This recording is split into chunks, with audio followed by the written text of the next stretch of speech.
after that setback last weekend across the channel. Batley side just one win in 6. That came against Rochdale in round 4. And that won by 18 points to 12, so confidence will not be high for Matt Diskin's side. Matt Diskin left Leeds back in 2011. He actually made his Bradford debut against Leeds in Cardiff, and that was Brian McDermott's first game as Leeds boss. So two coaches who know each other very well in opposition this afternoon as we get this one underway, and Batley, in the shape of Louis Jouffret there, will collect the kick-off. Well, the first kick there from Gareth O'Brien. I've no doubt that both of these, the kickers of both of these teams were watching carefully and following the conditions of the match that preceded this. And Hull Clare took on Catalan. Gauging and using the win to your full advantage will be very important here. Vital for the match-winning kick that took place at the end with Sam Tompkins. Let's hope this is as close. And the wind, a massive factor in the previous game here as the ball squeezes out, as Dave Scott takes possession under pressure there from Andy Ackers. The referee said the tackle had all been completed. It was held, giving them back to play the ball. So Batley can continue. It's Ackers who makes the tackle this time. The last one coming up for the Bulldogs.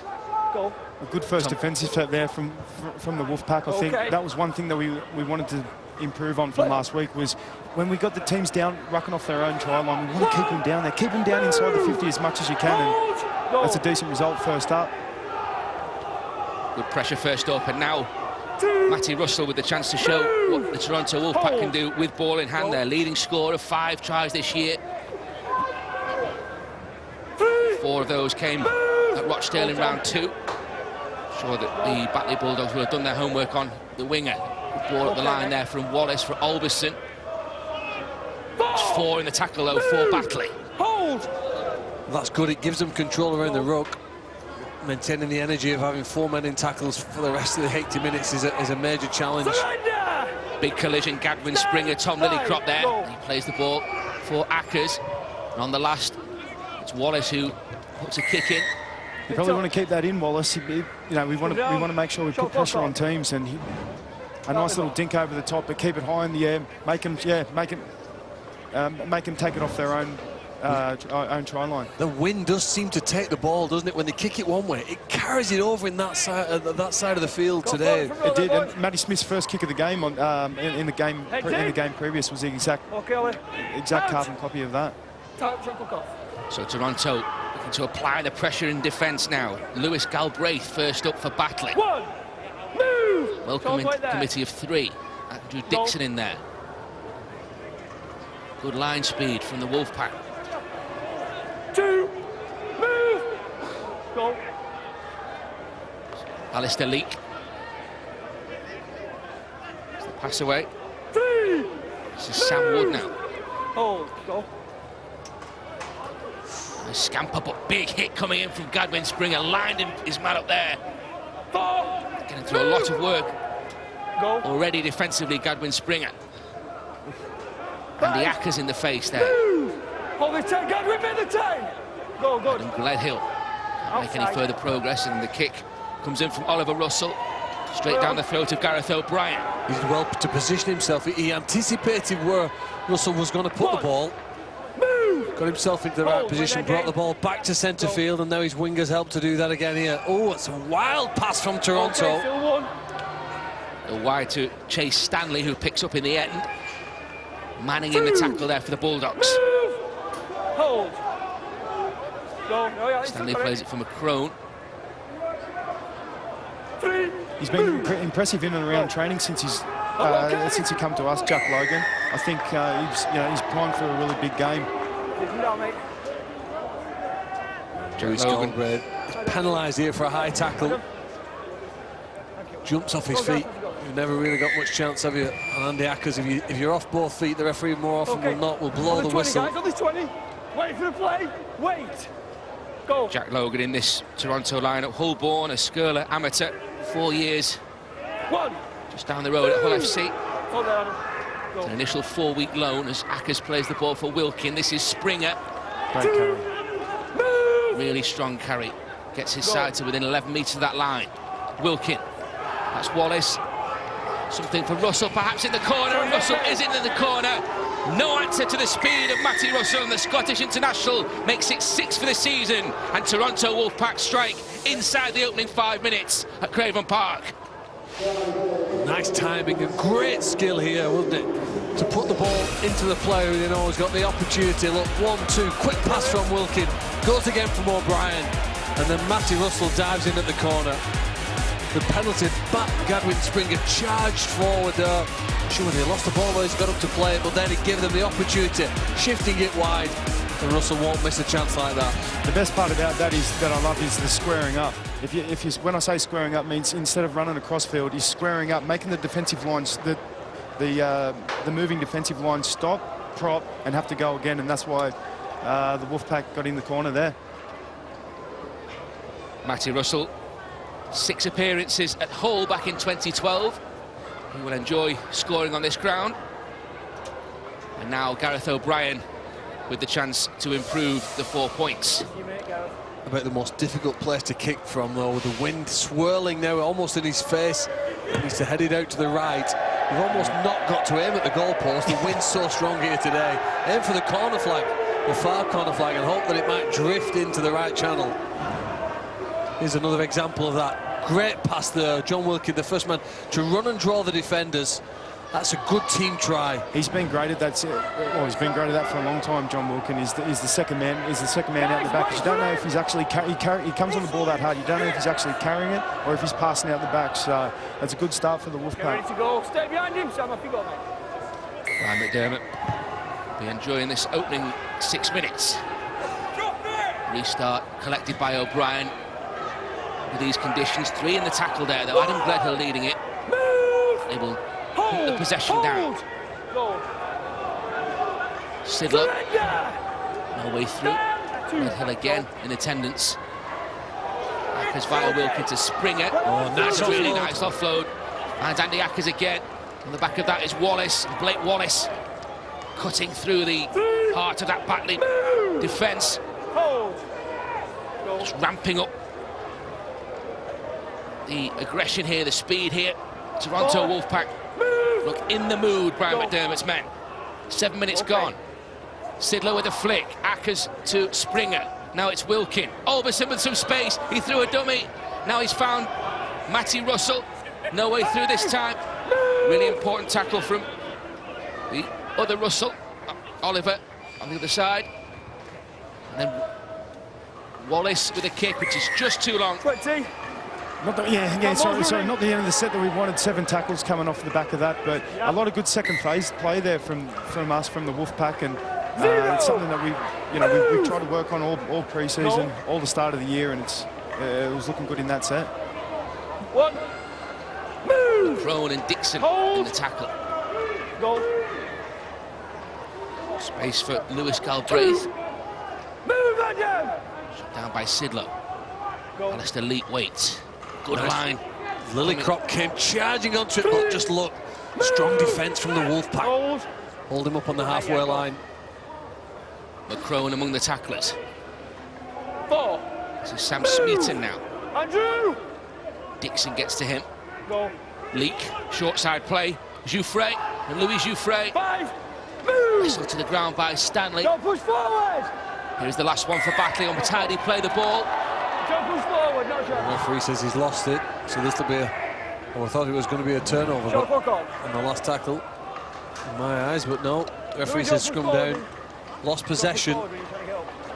Just Nick Stanley's shin there, did it on the way past, just maybe a little knee or a shin, but it's good to see Chase Stanley back as well. He's been out for the last couple of weeks. He's had a few injury problems over the years, and hopefully he just gets a good run in on the pitch and show his worth.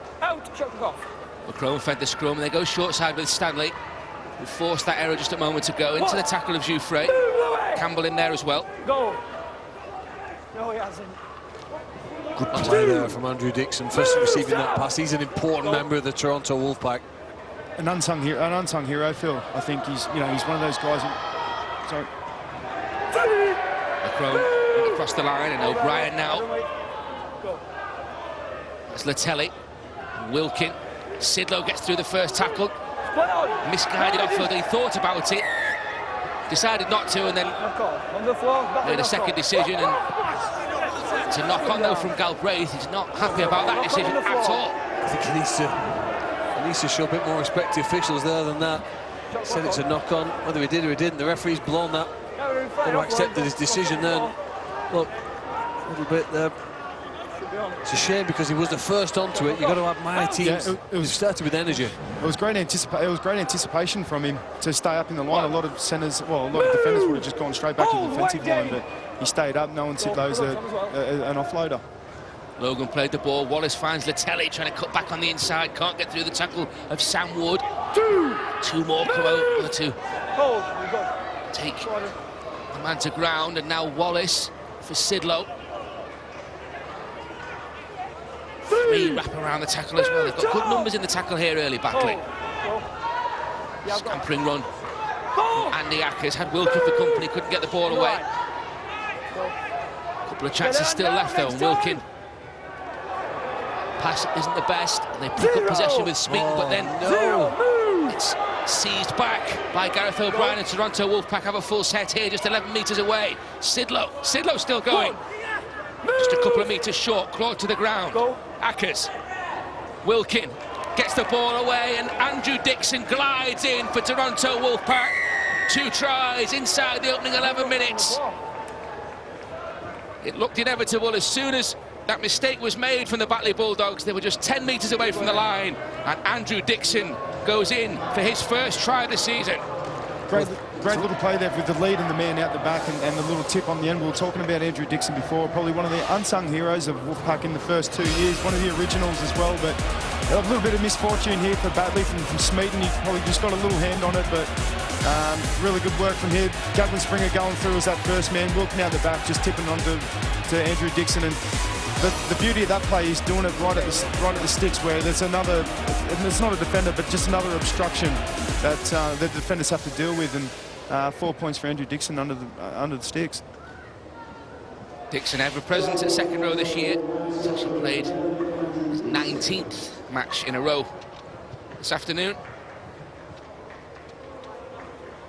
And a easier kick for Gareth O'Brien. This for double figures. No problem at all. Gareth O'Brien makes it Toronto 10, Batley 0. Well, Batley had some bad luck, didn't they? 3 continuous sets of possession given to the Toronto team, and so close to the line with the players and skill they've got. We're going to find a way over it. Batley have exerted a massive amount of energy in this opening 10-11 minutes. With the number of bodies they've committed to so much defence, they've really rushed forward. They could do with a first share of possession here now. They need the ball back. I admire the bravery. They'll soon run out of energy if they continue to run forward and backwards as quickly as they do here. Look at this chase here. People going hard for it. Physically, they look like they're matching us. They're matching the Wolfpack. I think probably just choice of tackle maybe might be a better thing for him. But another great play the ball from Gadwin. It was Alistair League who accelerated to shut down Gareth O'Brien straight from the kickoff. A good response from Batley in defence here. Hold. Go. You collapse down and go. And the Ackers, Adam Sidlow. 4. There's Galbraith on his back. Go. Now it's Wilkin.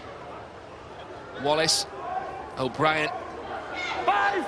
It's Oliver Russell who comes to complete that tackle. Last one coming up for the Wolfpack. Wallace. Oh, okay. Looking for the sideline. And finding the sideline. Nothing Dave Scott could do about that. Great kick, wasn't it, there? They were delighted, I think, there. 2 tries and control of the game. Got their opponents where they need them. Aimed this more towards the try line, knowing that the wind and the bounce were going to curve the ball that way. And they're asking their opponents to start from 10 metres from their own line. And you can't argue with that. 95-metre set, straight off the kickoff, put the pressure straight back on Batley, make them come off their own line under a lot of line speed and a lot of pressure. And they're going to ask Johnny Campbell here to charge forward and play this as quick as he can. Dixon and Wilkin. First up on Johnny Campbell.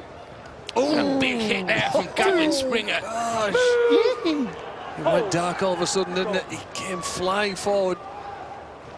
Oh, look, they find it hard to make a single metre, but that's a good run by Lillicrop. Good response there from Tom Lillycrop from the hit from Gadwin Springer. Okay, now. And now they're through in the shape of Dave Manning. Manning with some space and some support. The support comes from Dave Scott, and has Scott got the pace to go underneath the post? He has. A great try from Batley Bulldogs. A great response from Batley Bulldogs. And even the whole KR fans are cheering. What a brilliant try. Fantastic play. They've been under pressure, they've been on the back foot, they've had to do the majority of defending in this match, but they've still had enough brains here and brilliance in their attack to combine here. This is a wonderful support run there from the fullback, wants to make that breakthrough. There've been some hard runs by the Batley players in the middle of the field, and then on the back of that, the charge there in between the markers. I can only imagine that John Wilkin had been called offside, and they couldn't react quick enough. But a superb play from Dave Scott, the fullback, gets them back into this contest here. 4 points, which I'm sure they'll turn into 6. The delayed pass is perfect. Gareth O'Brien has no option but to take the man in possession, and Dave Scott's quick enough to make sure that's their first try. It's that anticipation that we've been talking about, hasn't it? The anticipation for a line break or an offload, a late offload, which led to that try, and there you go, Scott underneath the sticks. Dave Scott, the former Hull Kingston Rovers academy man, gets his first try of the season on familiar territory, improves the score as well, and narrows the gap to just 4. Batley trail by 10 points to 6. Well, having your markers setting in position, how important, vitally important, isn't it? Otherwise they can't make the tackle, and they can't recover enough in time here. The wingers attempt to get back. Jack Logan can't get past the referee to get to Dave Scott. All of a sudden, we've narrowed the gap to 4. I know it's easy to say it now, but is it best off just tackling him and taking the penalty? You know what I mean? It's one of them. It's one of them hard ones. But nice take from Scott straight off the kickoff as well. Follow that up with a really good take there, Dave Scott. Hold, wait, John, wait. Good, wait. Pressure comes in from Springer. Sidlow now, Wilkin with the tackle. Go. Alistair Leake, one way, came back the other. It looks like change of direction is going to be something they're looking at. Change of direction, a little bit of deception around 9, around the dummy half. There he goes again. It's okay, Zach. Well, that's what Matt Diskin was famous for in his days as Leeds hooker, wasn't he? Clever player, wasn't the fastest, but one of the smartest as the hooker. Now, as the coach this side, he'd be disappointed, as he said. Jack Downs has lost possession. Shot clock on. Squeezed out here in the tackle. I think the touch judge has helped the referee.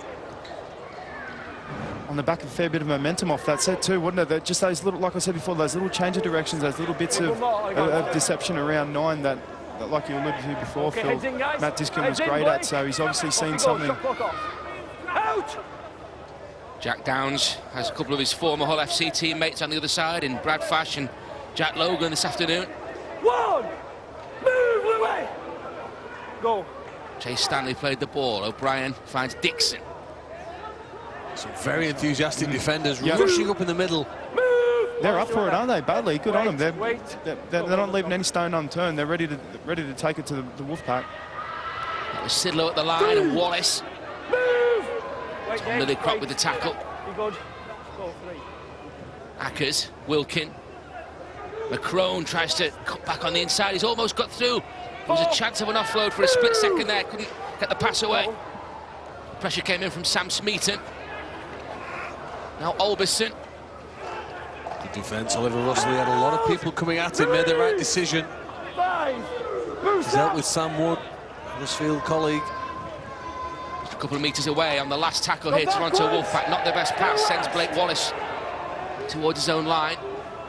Kick over the top. Dominant! More work for Scott to do. Dominant. You heard the referee shout dominant. It was a dominant tackle. He smothered him and sank him into the turf. 2. Chipped over. Hold it, go. And bang! Yeah. Great show of bravery there from Scott, but this is one area. And another knock on. It's one area that Brian McDermott really loves, is when we finish, like the Leeds players and yourselves probably know, when you finish right off their try line, you want to keep them in there. You want to keep them as much in there as you can. Don't let them get out of the 30-metre line, 40-metre line, and put the pressure back on them with your defence. Well, the Wolfpack here with some scrum play. They've got some fast backs. Can they combine it with a skill here to break through? And he finds Springer. It's a good offload though. If McCrone can collect that. Knock on confirmed though by Greg Dolan.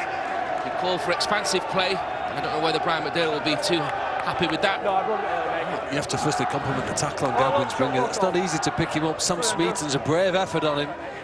Straight up under the ribs. It's going to...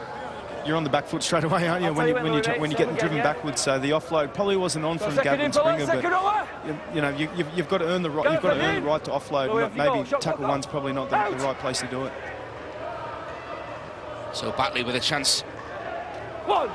With ball in hand as Johnny Campbell Hold. taken down by Wallace. Johnny, you're holding him. You're holding him. It's the lead with the pass.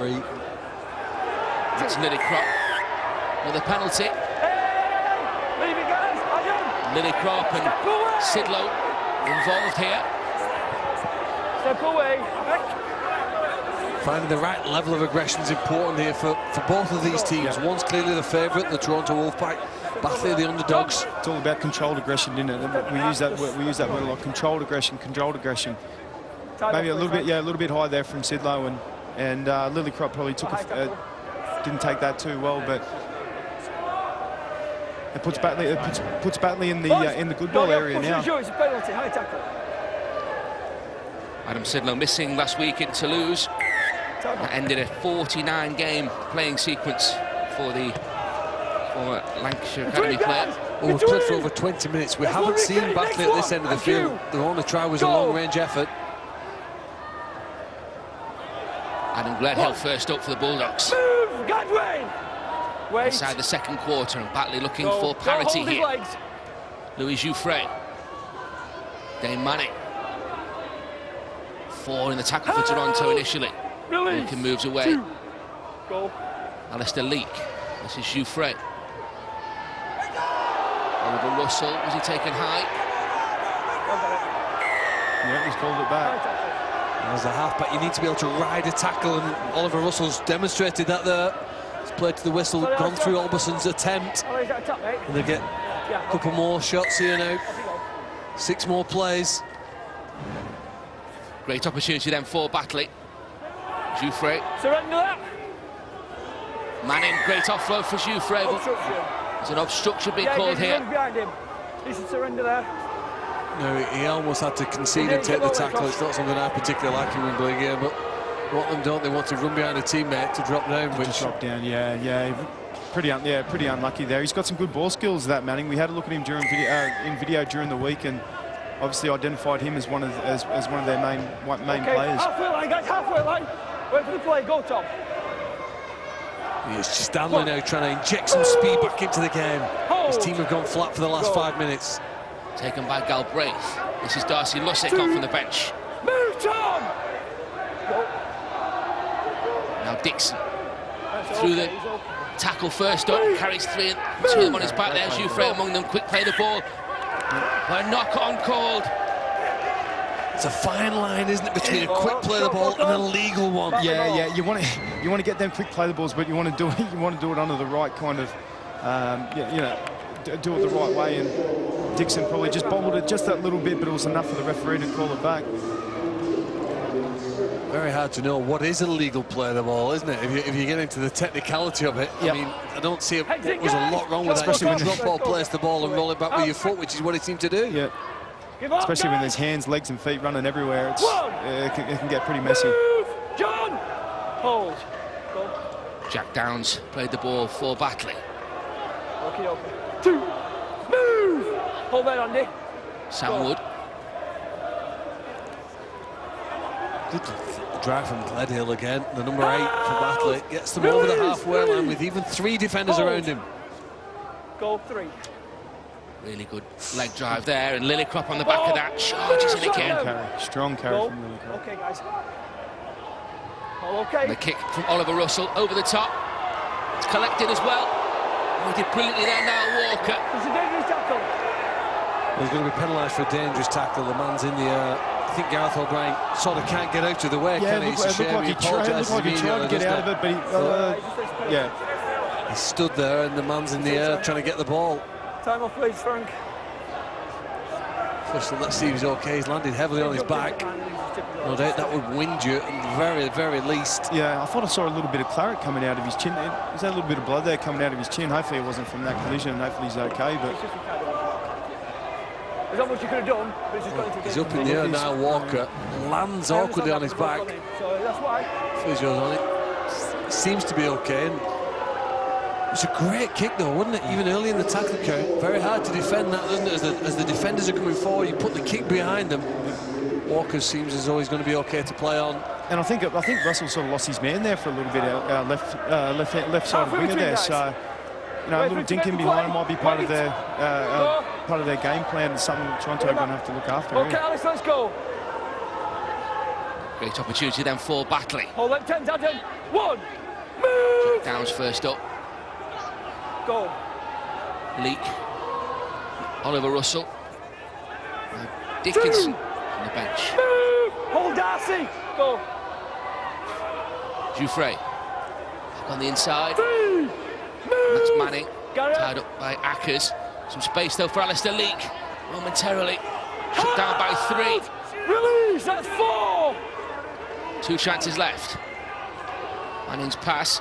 Back for Dickinson again. His second involvement this sequence. 5. Move with the line, Adam. Go. Knocking at the door here, Batley. Leak. Jouffre with the kick.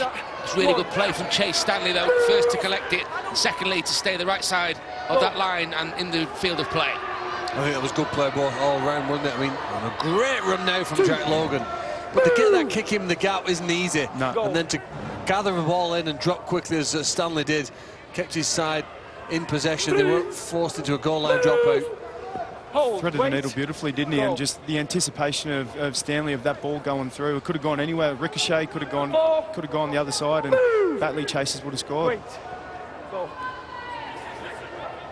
It was Latelli who played the ball, and something on the right-hand side perhaps here for the Toronto Wolfpack. O'Brien has it, gives it to Chase Stanley, and Stanley trying to cut back inside, gets through Jouffre's tackle. 5. Move. Clawed to the ground. Okay, It was Gledhill. Immediately switched to the left-hand side though, and there could be problems. Sidlow flicks the ball to Wilkin. Away for Wallace, for Macron, I should say. Macron's kick is a brilliant kick, and it's a great try for Jack Logan. And the whole former Hull FC man strikes at the home of their bitter rivals. Jack Logan with his first try of the season.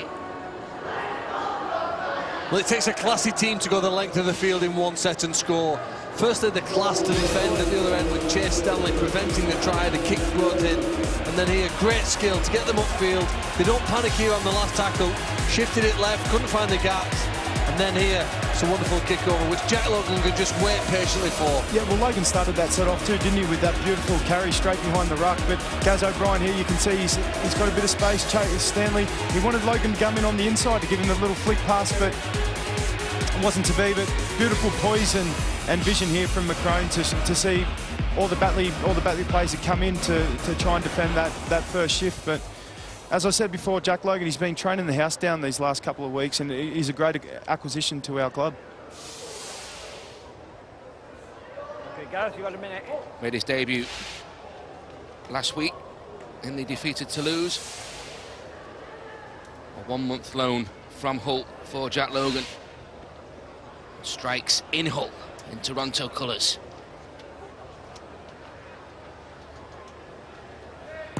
O'Brien just wide of the target, but Toronto extend their lead, and the Wolfpack ahead by 14 points to 6 now. Well, maybe the class between the two sides here. On the last play, they did well, Batley, to get back and deny it. Sidlow isn't easy to stop, but they've kept it alive, and then that's composure to spot the space, find the kick, and is a favourable bounce for Jack Logan. Puts 4 more points on the scoreboard for the Toronto Wolfpack. 2 minutes short of the half-hour mark. That's Latelli who collects the restart. I do like the fact that Batley, though, they have a lot of players who chase those kicks. They really are trying to get under and contest the ball back. They're up for it, aren't they, Batley? They've shown. Don't look at the scoreline and think it's been easy for the Wolfpack. Batley, they've come here and thought, you know, we'll just stick it right up in here. Doing the defending, though, for the majority of this opening 28 minutes. Batley. Go. As Sidlow plays the ball. Dixon. 4. James Brown in there for Batley. Go. McCrone, another nice ball back on the inside this time for O'Brien. Go. Last one. Wilkin delays brilliantly for McCrone. Now it's Wallace, and Alberson shifts on for Latelli. He holds on, and Latelli is going to get in the corner, is he? Ricky Latelli in the corner. Has shifted the ball to the left-hand side, and Ricky Latelli does find room in the corner for his 4th try of the season. And Toronto extend the lead. Back-to-back tries on the very last tackle. Batley have done so well to hold them out, but not good enough to hold them out here when the referee says 5th and last. The passage of play, too many attackers for too few defenders, and they do well. Alberson's catch and pass is a good one, and Latelli's finish is superb. That's a great thing about having strike centres like that, is you can give them the ball early and you can make them make the decision. But here, Tommy Olsen, beautiful ball there. A little bobble from Latelli, but a nice little jump straight over the line. What a finish from Ricky Latelli. Try last week in Toronto. He's also been on the mark at York and at Rochdale. All the pedigree, of course. Won an NRL Grand Final with Cronulla 3 years ago. Just a sensational finish there in the corner. Difficult sideline effort, and the Batley side underneath the post, waiting for this kick here from O'Brien. Need to console themselves with the fact that with the limited possession they've had, they are doing okay. Unlucky from Gareth O'Brien.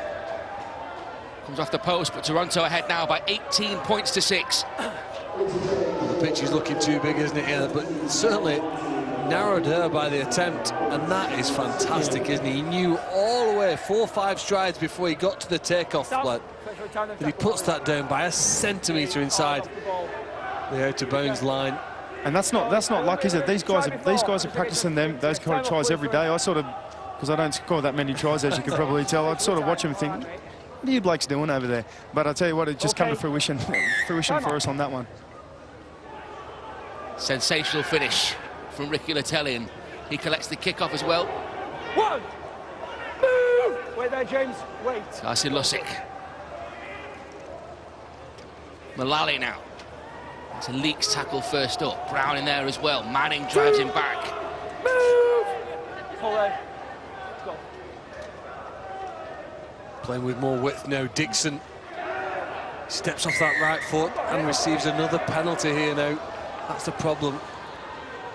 Batley's bravery and defence is superb, but you have to have your hands on the ball to have a chance. Steps back inside. They jump off their feet again. It's sort of like their keenness is killing them at the moment, isn't it? They're keen, they want to do it, and that's half the battle, is making sure you're keen, making sure you're up for the game. And they're certainly up for the game. Maybe just a little bit of technique there, letting them down. Mullally then for the Wolfpack. Move, James! Go. Wilkin. Oh, Wallace did brilliantly to pick that up, and that's wide from O'Brien. Matty Russell could be in here. Russell in the corner. Second try for Matty Russell. Watch Ricky Latelli a moment ago, and now Russell gets his way in the corner. And Toronto now 22-6 ahead with the kick to come. They are taking a real stranglehold on this match. Well, the penalty put them in their opponent's half, and then again a demonstration of what they do. The pass from Wilkin was really well taken in by Blake Wallace to catch and pass, and then they've got some fantastic finishes. We've seen the centre dive into the corner. Now it's his colleague, the left winger, Matty Russell, who just stops, checks, and makes sure there's no way he can be taken out of bounds by Russell and co. Off the back of 2 quick play balls, wasn't it there? Off the, I think it was Dixon the first one, and then Mullally the second one, and then you got Wilkin, who plays that second man play so well. You don't know if he's passing or if he's running. Gets it out the back to O'Brien, and more often than not, Gaz O'Brien, he's going to find the right man. And Matty Russell he had to do some finishing in the end there. It wasn't an easy put down, but he got there in the end, and another 4 points for the Wolfpack. 4 tries in 2 halves at Rochdale, and a couple in this first period. against the Bulldogs. Kick is wide of the target, though, from O'Brien. But Toronto comfortably ahead now by 22 points to 6. Well, a good demonstration of what Toronto do. That catch there from Blake Wallace was superb. Wasn't an easy catch. Not only did he catch it, but he managed to then pass it to a player in a good position. Very often after a bad pass, you see a pass that goes even worse. They need the hands on the ball. Can they get under this kick? Oh, not quite. That's brave from Gareth O'Brien, the fullback. Wait! Right into Dane Manning's tackle. O'Brien was going to make that his, whatever the cost there. James! Oh, that fingertip, wow. That allows the Wolfpack to launch this attack. Hold! Darcy Lussick. Go. Again on that left-hand side. It's okay, This is Wallace. Move! Go. Hackers. Misplaced pass, rare misplaced pass. Going to come back for the knock on here, and Batley have a chance with 6 minutes to go or so to the half-time break. That's it, you haven't touched the ball other than to kick off since the last 3 tries, and that's obviously never going to help your chance. Poor pass there that goes behind Darcy Lussick. With such a rush defence, you need, I know it's easy to say, but you need all them balls out in front, because you got Batley who've got nothing to lose, so they're going to fly out at the line, especially someone like Darcy who's got a bit of an offload, who's got a bit of a pre-line pass. So, you know, Ackers, he's got to be a bit better there, and he'll be hard on himself. He doesn't have to hear it from me, but he'll be hard on himself as well, and making sure his next passes are right on the money. Niall Walker took the first carry. This is Johnny Campbell now. That was Keenan Tomlinson. Move! Hold that, Drew! Dixon on Manning. Jouffre now. Oliver Russell's pass. Move! Ryan McDermott watching on. What have Batley got for his team in attack here? That's more bravery from Gareth O'Brien. Always in the right place, but still has to get them. Has the commitment and the speed to be in the right place and to take that ball back. Very important, isn't it, to clean up at the back. He's done that really well so far today. Anticipating, I suppose, where the kicks are going to go. Josh McCrone. Great defensive set so far from Batley off the back of that. Go tightly, not square. Ackers. Latelli. 4. Move! Go. Ackers throws a dummy, and then a really nice pass for Dixon. The delay was brilliant there. Jouffre hangs on. Move! Go. Outside. So O'Brien with the kick. Drilled into touch. Another solid set of 6 there for Toronto Wolfpack. A safe option off the back of that. Gaz O'Brien just kicking in and touch, showing a bit of poise and timeline of the game there. But as I said before, Batley have come ready to play, haven't they? I'm looking forward to this next set of 6 for them here. Bit of change of direction, deception around 9s. Heads in, guys.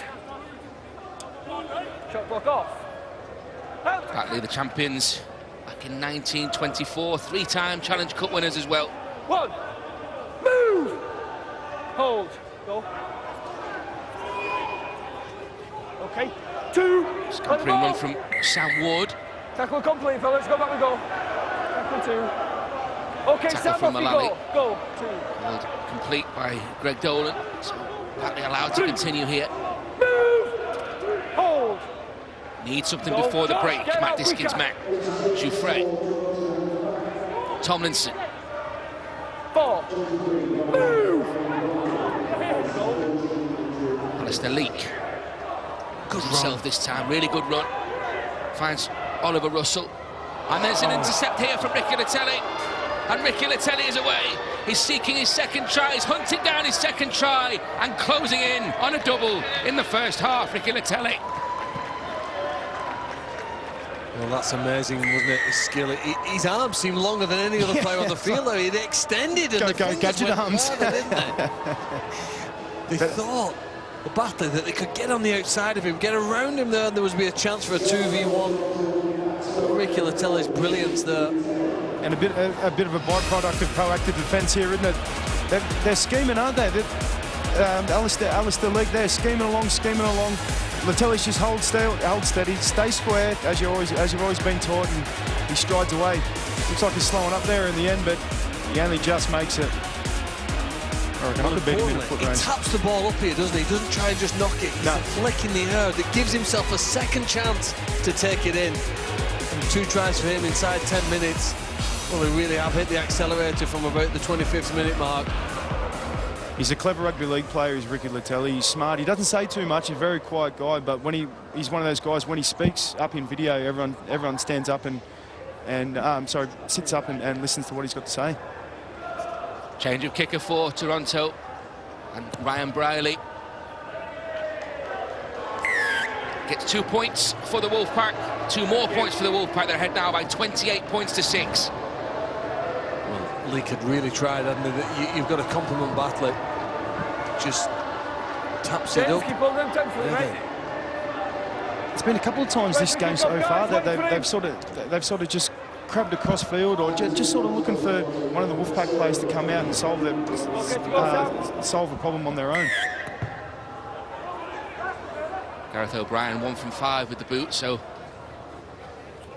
passes on the responsibilities there to Ryan Briley. The referee says that they've stripped the ball here. We're inside the last 60 seconds. Between guys, between the lines, on you, Sam. Right off here, Toronto, perhaps finding another play. With the shift early here. Right at the end of this first half, it'll be a hammer blow for Batley if they were to concede again here. They'll break with the tackle, and that is the last action of this first period. A comprehensive 40 minutes put together by Toronto Wolfpack on the back of their first defeat of the season last week in Toulouse.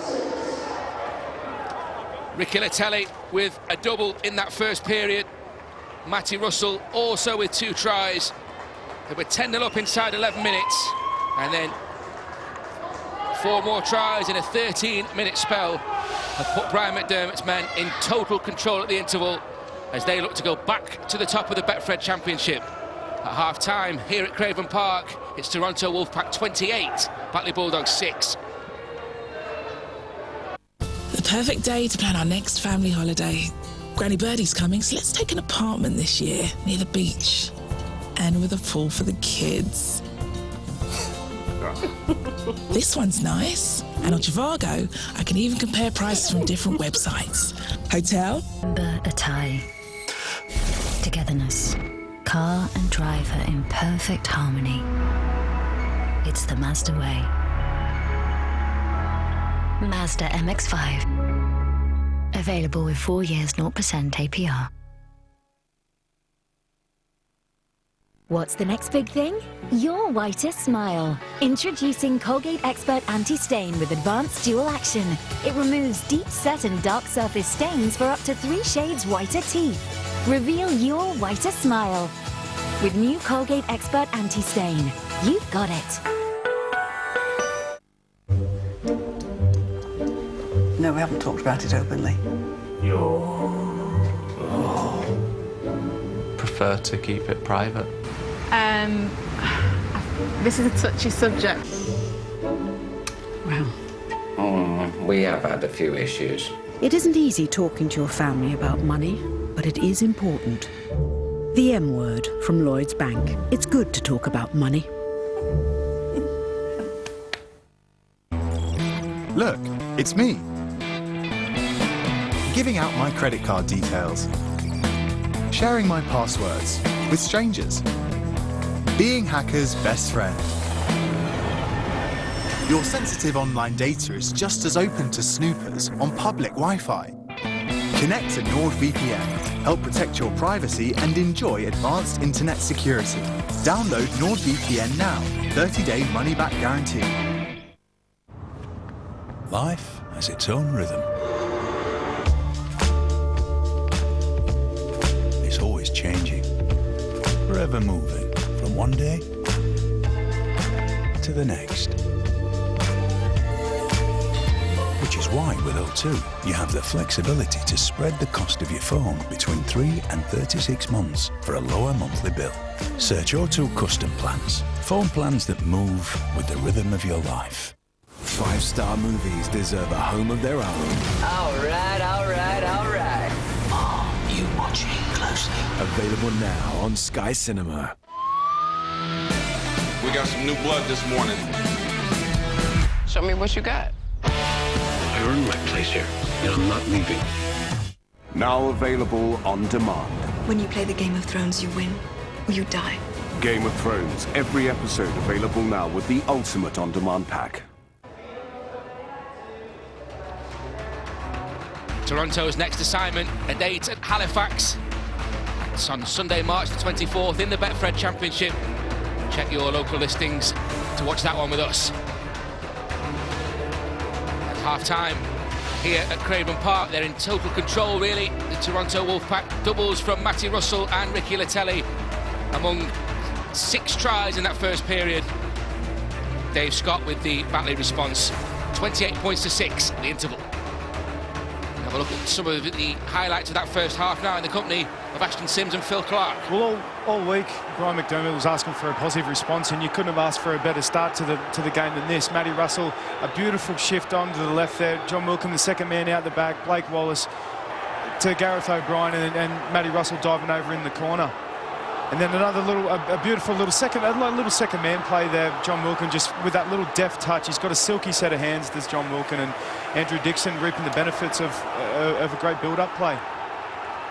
This first try from Batley was a beauty. I think Wilkin and Springer got caught offside there, but fair play to Batley, who have been challenging the ruck all day. And you see Dave Scott, sprinting away, sprinting a good 50 metres. So yeah, you can see Wilkins just being called offside, but beautiful anticipation from Scott there, and totally deserved the 4 points. And then in the third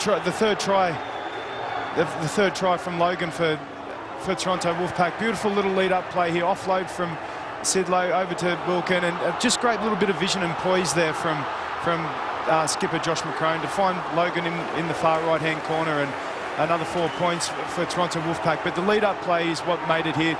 It stripped Batley's defence bare, and all of a sudden a little change of direction. They saw there was plenty of room here on the right, and Jack Logan again.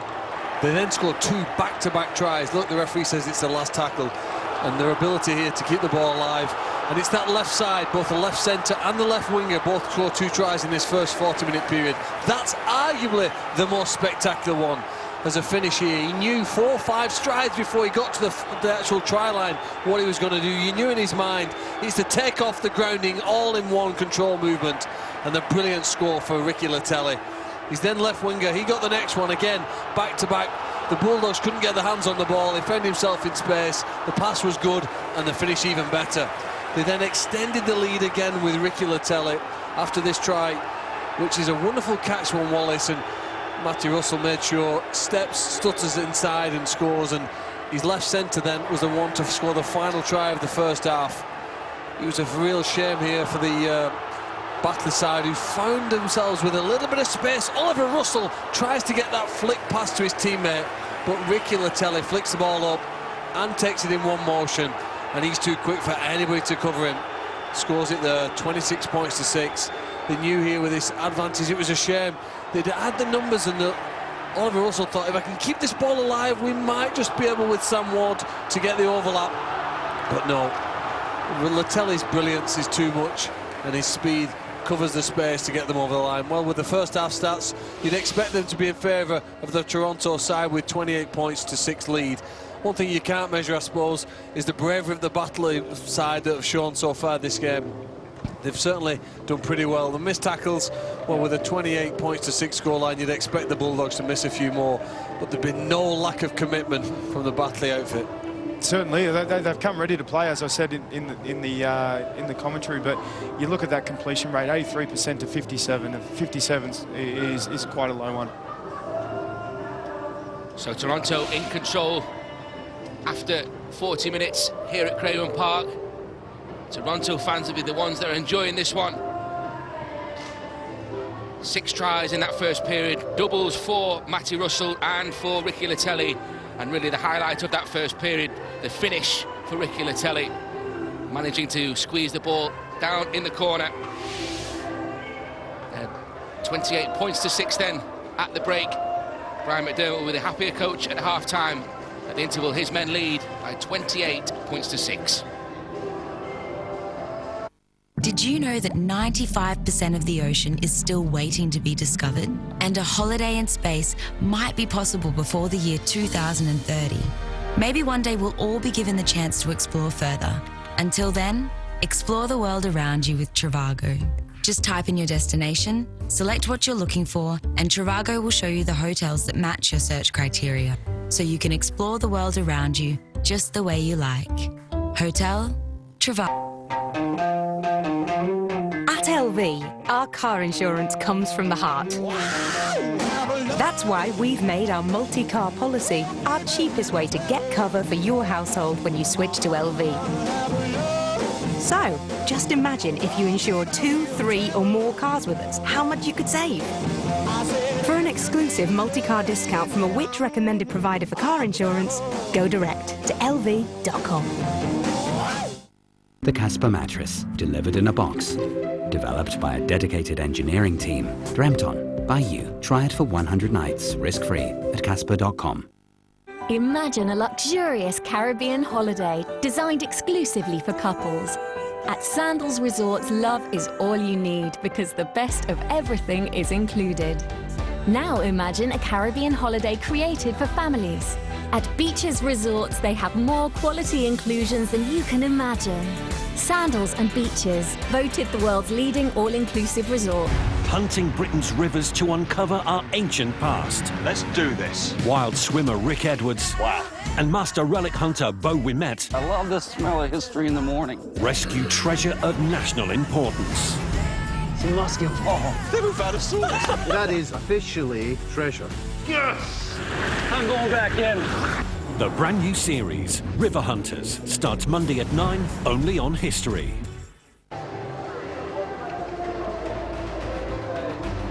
Next up for Toronto in the Betfred Championship, a visit to Halifax on Sunday, March the 24th. You can see that one live with us. Check your local listings. Half-time here at Craven Park, and the Wolfpack are in control. They lead by 28 points to 6. They dropped to 4th before kick-off due to results elsewhere this afternoon, but they're on course to go back on top of the championship at half-time. 28 points to 6. 6 tries to 1 in that first period. 4 tries in 13 minutes. At the back end of that first period, really, where they took control, and Ricky Latelli with 2 of those. And it's all smiles for Brian McDermott so far.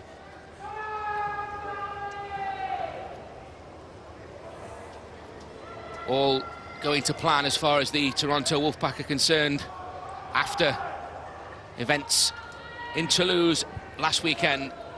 Far more straightforward assignments so far.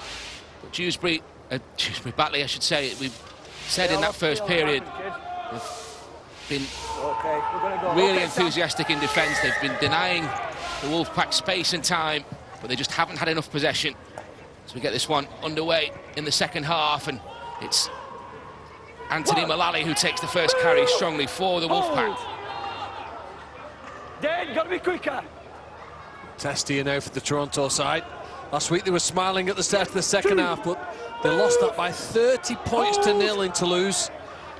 You imagine that they've spoken about that at some point here. 40 points, sorry, it was 40, wrong. yeah, 40, not 30. Ashton, it was worse than I thought. Thanks for reminding me, Phil. Oh, James. Well, 40 for Batley here would certainly maybe give them a chance this afternoon. Nice play to get the ball away to that right-hand side. Good run by Jack Logan. Jack Logan, I should say. Really good. And a good quick play of the ball as well. It's all okay. Briley's kick. Taken well by Scott, under pressure from O'Brien, but he's carried back towards his own posts. Knowing what Brian McDermott is like, he'd want to make sure these first 5 sets are all risk-free. complete, and let's put Batley on the back foot. Make him take the ball out from exactly where they are, off their own 10-metre line. And he wouldn't have a smile on his face doing it. Move! Hold! Darcy Lussick made the tackle. Shoulder comes in from Mullally. Ball! Active move! Go. Brown plays the ball. Dickinson, wasn't it, charging back behind the play of the ball area. Sometimes there's a space in there that teams manage to get through. James Brown, second time he's involved in this set, looking to keep it alive if he can. Flicks it backwards, but it's to Mullally. Good work. Oh, good work. The old double dutch. Oh no, he's been pulled up, but I was saying, we alluded to in that first half, the best Batley look was when they were doing the change of direction with the nines out and probing. That was the only time they really gave us a lot of problems in defence, but probably just tried a little bit too much there, Brown, but it was fifth tackle. There you are, fellas, there you are. Dave Scott and the Batley try in that first half. Need a few more. It's Mullally marauding forward. Move! Hold. Fourth consecutive subs appearance for the Irish international. Ball popped over the top and Russell could be in here. Russell in the corner. Oh, he's calling him back, yep. I thought it was going to be a hat-trick for Matty Russell, but the flag is up. Well, that's brilliant attack and wonderful defence, wasn't it? The pass there to set Russell free, and then it was a race to the corner, and the desperation, he puts his foot on the line. What's great Good play eye from the the touch judge. What an eye. He's done really well there, the we touching. needed a second opinion here with a replay. He's done it live, and wonderful call there. Fair play to him. 17 seconds. We saw a spectacular finish from You Ricky okay to go? Latelli. Do you wanna That go, was boys? millimetres in the first half, He's in and the back Russell play, so we can couldn't go. Heads in. You've got 10 seconds, guys. 8 replicate in seconds. the second period, but Shot great clock off. Wow. defence. Oh, this is something with a little different. There's a piece of medical strapping goals. Bride of Frankenstein. He's trying to tickle he's the outside. going to skin him, no. One! Move! Almost space for Dave Scott, shut down by Logan in the nick of time. Jouffre. Manning now. 2. Move, Ryan! Go. Good line speed though from Toronto. And the ball comes free as well. Tomlinson's lost it again in the tackle. He's lost it to the tackler. Just tried to promote it. Just that one tackle up, too shot many. clock on. That once too many times, Tomlinson. But Ball. look, the kid, yeah, he's probably seen Toronto do a few of their offloads themselves and come off and thought, well, if it's working for them, I'll try it for myself. But just couldn't get it out that little gap. Josh McCrone applying the pressure. Heads in. Shot off right. Good to see Brad Fash on Ryan, for off his you club go. debut as well. I think he's come on for Tommy Olberson there on the left edge, and looking forward to see how he plays. Here is Latelli. Brad Fash will enjoy this, making his debut in former home man at Craven Park. That was Wallace. Here is Brad Fash. Five-man tackle. Held! Release! Some reception committee for him. Go. McCrone. Wilkin. Anthony Mullally now. 3. Move! James, make these 10s. Good. McCrone for Wilkin. Good tackle by Nice Tomlinson. yeah, making up for that error beforehand. Riley plays it. Lussick. 5. Move! Keenan! McCrone. Wilkin. It's Wallace. Oh, good hands from Fash there. Oh no, he's knocked it on. From the 10, fellas. That's it's not the worst place to hand the ball over there, is it? Instead of trying to kick it and going dead 7 tackles, you're making the opposition take it off their own try line, and I'd expect the Wolfpack to horn up, but that's a great first carry. From the right centre, Sam Boyd, you know what, I don't know whether they enjoy this afternoon, but he'll learn a lot playing against Ricky Latelli as a young man starting out there. He's had a good strong run, and he'll certainly been tested by Latelli in that left centre position. He has, and he's a big frame too, big warrior man. He's not sure how young he is, but he might have a little bit of filling out to do, but certainly got the ingredients to be a really good player. Galbraith. 4. Move that Riley you! downstairs, Dixon with the tackle. Dane Manning. 5. Move! Fall away for Dickinson. Ball from Scott and Jouffret on the last. O'Brien inevitably in the right place. Campbell comes up, can't make the tackle initially. Jouffret had the right idea there by sticking it up in that breeze. A bit of a floater in that breeze there, but just the chase probably didn't complement the kick. Here is Russell now. Move! Hold Jack. Meters after contact there. This is the simplicity with which Ashton spoke about the Toronto side. They like to start the second half with that nature. Gain ground, get their opponents going backwards. Look at Fash there with 4 men around him. Held! Release! Ollie! Really good run there from Brad Fash. Great show of strength there from Fash. Wilkin, Mullally. 5. Move! Manning around the legs. Dickinson upstairs. Maguire. McCrone, I should say. Okay. The kick comes off O'Brien. Last. Well, it's Jack Logan, wasn't it? The high kick from Ryan Brealey wasn't into the best part of the field. It was very difficult for him to catch the ball or even do anything with it if he took it in. Drifted perhaps with the wind over to the right side and then out of play. And there's aggression now and speed, isn't it, with this Toronto Wolfpack running forward. Big hit coming in from Mullally first up. He's involved in the second tackle as well. The next scarf on. Is it a cravat? Getting ready for the races, yeah. It's Cheltenham. There it is again. There it is again. Batley doing that little change of direction, trying to find someone in the ruck that's getting a little bit lazy from the other side. It's a good strategy from Batley. James Brown. Put down by Stanley. Hold. Outside. Jouffret. Well, understandably, he's tried to put the ball in between Russell and O'Brien. At the end, O'Brien first to it, and he found his colleague who they love to give the ball to, both the wingers. Okay, Johnny, you go 10. Probably going up into this breeze too, Phil. He probably needs to hit that a little bit lower. A little bit lower, because once that wind got a hold of it, it was just an easy catch for O'Brien. Oh, good tackle. Really good hit on Darcy Lussick there. Hill was the first man to it. Manning in there as well. Wallace. Move! Downs collide.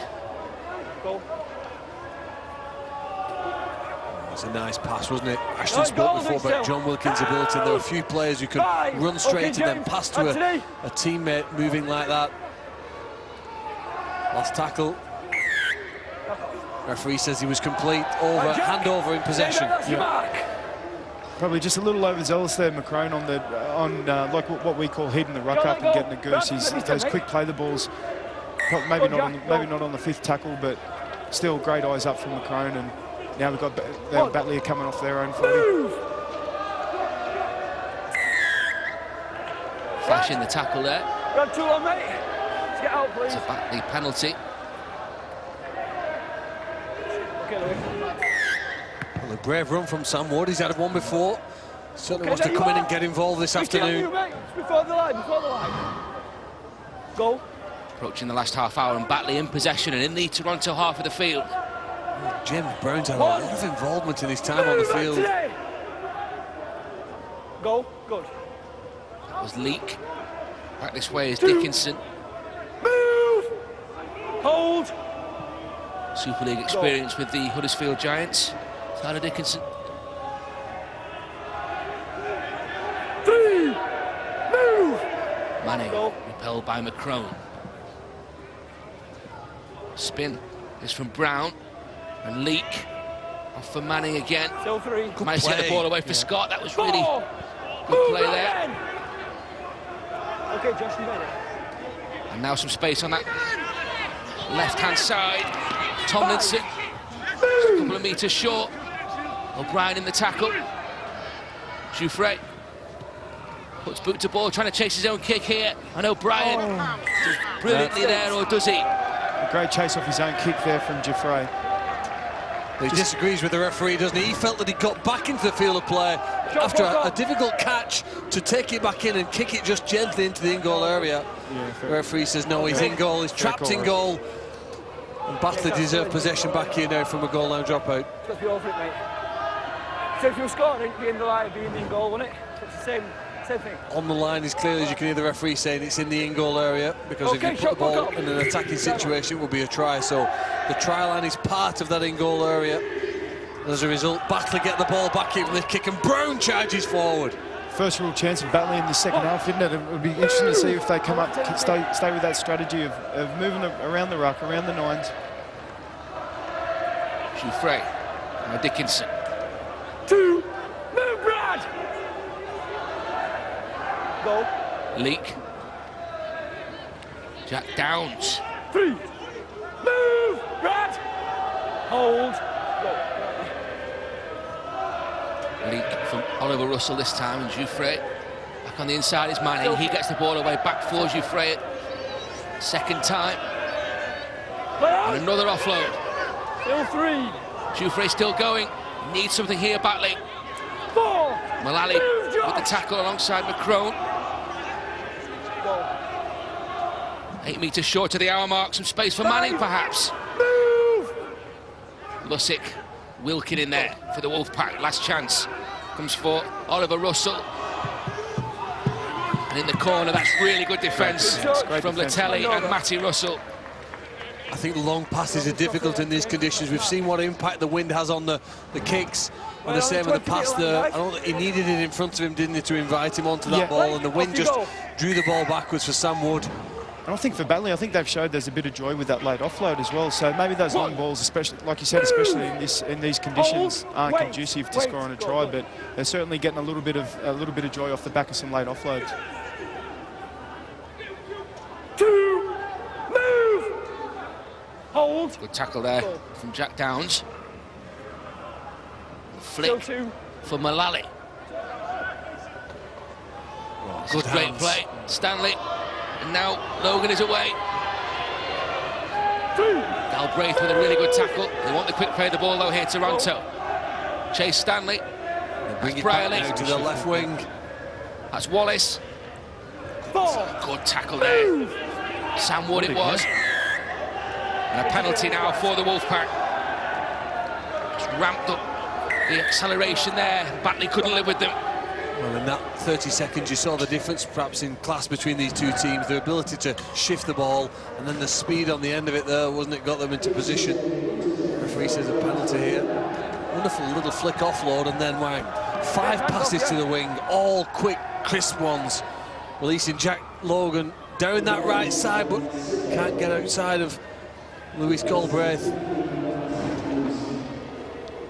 Well, the great thing about the late offload is because all teams they're programmed to get 3 into a tackle, isn't it? There's going to be space out wide. So if you get that late offload as Sidlow just did, then the chance to shift it, you're going to find some joy. You're going to find some space, and that's exactly what Jack Logan found there on the right edge of the Wolfpack.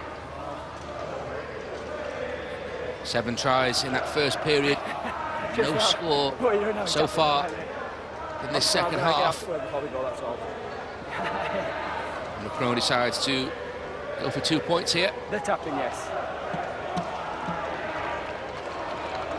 Looks like a bit of rain tumbling down too.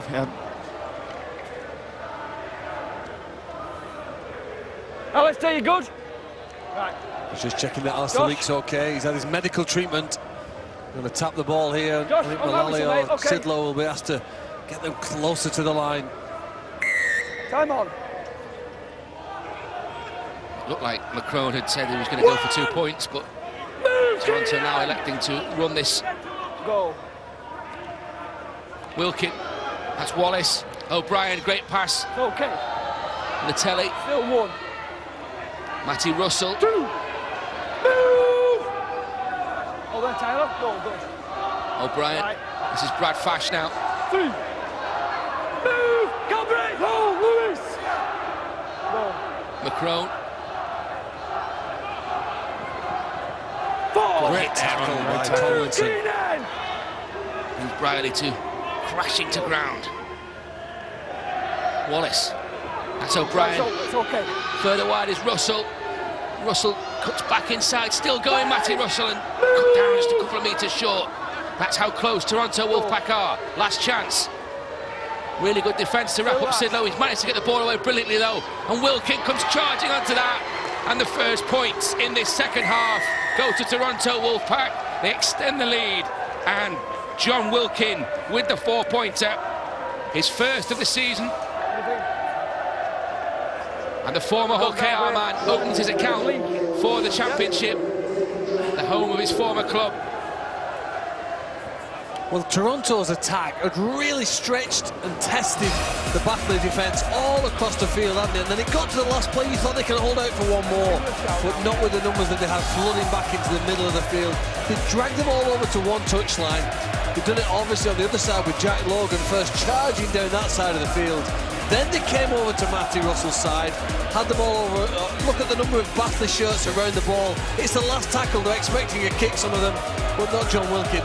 He waited patiently for that pass to come back towards the post, and he put his team further ahead. Showed the value of the second, how good second phase play, how good quality second phase play could be there. But you know, John Wilkin, he's been around long enough to know as soon as you stretch teams, that there's just got to be that one guy just hitting that line like a bullet, as he just did then, and he just got himself 4 points. Well, again, look, they kept it alive here. They knew it was the last tackle. They're teasing their opponents here. And John Wilkin's eyes could spot the gap there. Got him over for his first Wolfpack try. First of hopefully many for him. And ones which might culminate at the end of this season in putting this Toronto Wolfpack into Super League for 2020. That's the aim. That's what they want. John Wilkin. Again, I admire Batley. They're contesting a restart. There's such a gap on the score, but there's no point kicking long, is there? They've got to try something. Tyler, slow They're it not going to down. die wondering, are they, Batley? And that's, you know, full credit to them. They don't care who they play against. We did video on them during the week, and it's not just a thing against us. They've done it a couple of times, that high spirally kickoff, which is so tough to do. Remember Pat Richards used to do, oh jeez, he used to do some of the gnarliest kickoffs you'd ever face. And now they're playing with width and they're stretching. I think this final quarter will be a test for the fitness and concentration for this Batley team. It's Natelli who played the ball, and Sidlow now.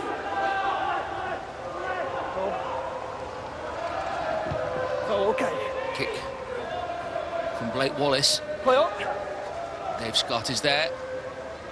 Gets round the cover, but they're hunting him. Springer couldn't get there. Dixon comes in with the tackle alongside Briley. Good kick complemented with a great chase. That right side could have easily just hung back and waited for the second play, but they were up there. So Release 2. Go, no markers. Jufre.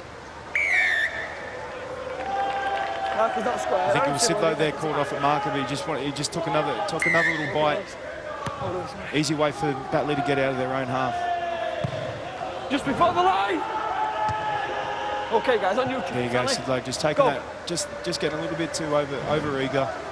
But here we go, Batley in good field position. In good field position, but in bad weather conditions. Just look at that. Somebody testy here now with a real skill. It's Dixon on Campbell, now it's Dane Manning. Move! The rain pours down at Craven Park. Gledhill goes forward. 3. Move! Godwin, minute time! Go. Leak. 4. Move! Jack Downs. Right. Go. Nice pass from Brown. Sidlow in there, Fash in there, Wilkin in there, Brown initially as well. Last one. Oh, nice kick. Too firm. Oh, I tell you. Tap back. Oliver Russell's kick, and it's been tapped back, and Jufre's put the ball down. Louis Jufre manages to touch that ball down when it looked like it was too long. Well, what a wonderful effort here. The spirit they've shown in the first half and in the second means that they deserve this try. Great kick from Russell. Tap back there from Manning. We saw London Broncos do it against Leeds on Friday night, and the Batley Bulldogs here have done it against the Toronto side. The tap back, the ball's going out of play. He's kept alive here. It's gone over the line, but as long as it doesn't touch the floor, it's still in play. And Jufre's the first to pounce on it. Fair play to Dane Manning. Didn't even think about giving up on that play, and a beautiful little straight grubber there from Jufre. And you know, they deserve that. You make your own luck in rugby league, and they just made their own luck there. Fair play to them. Dave Scott with the conversion attempt.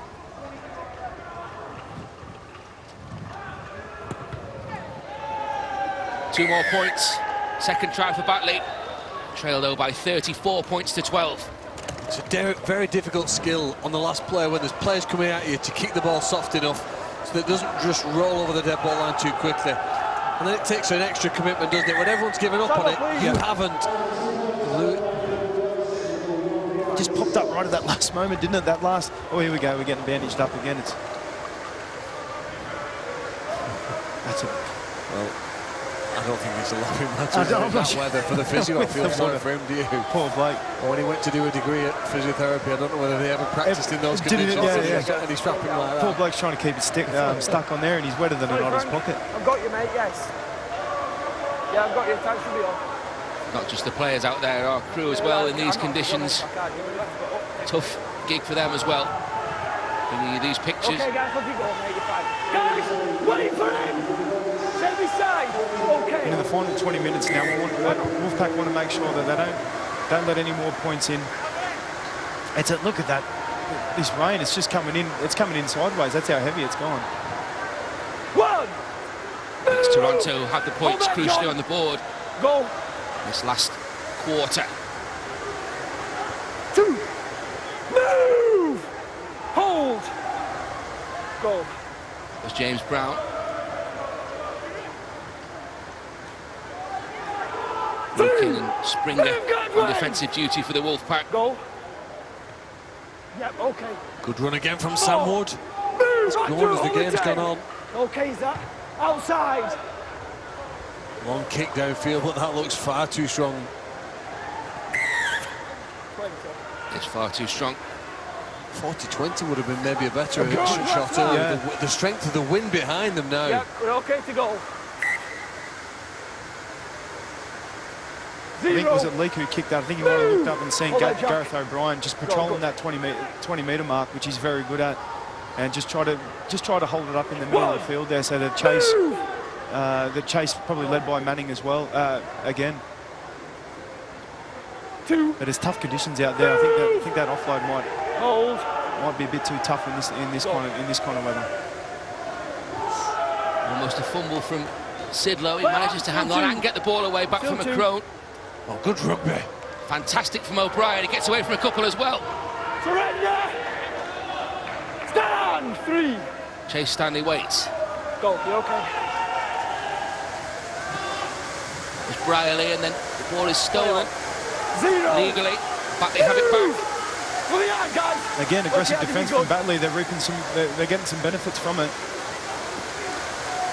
Rain turns to hailstone out there. Terrible conditions. Batley inching closer to the try line. Well, that's a difficult play to put on in good conditions. In these, it's virtually impossible. Come down. Struggling to see one another, never mind the ball. To be fair, it was on. That play was on. It was just the pass, the skill just needed to be a lot better than that. I know what you're saying. Sam Wood, he's had a strong game, hasn't he, so far? The big right centre. He's done well. Push, come out, guys, come out. 1 second, Blake, wait. So Toronto scrum. Okay, shot clock off. Blake, off you go. Out. Feed. Short side play for Latelli. Support on the outside, but a good tackle came in. Move. Go.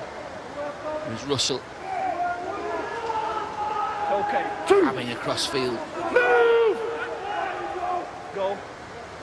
It's James Brown who made the tackle on him, and McCrone now. Move. Go. Ackers, Springer. Brown again. 4, move. Go. James, clean it up now. It's McCrone.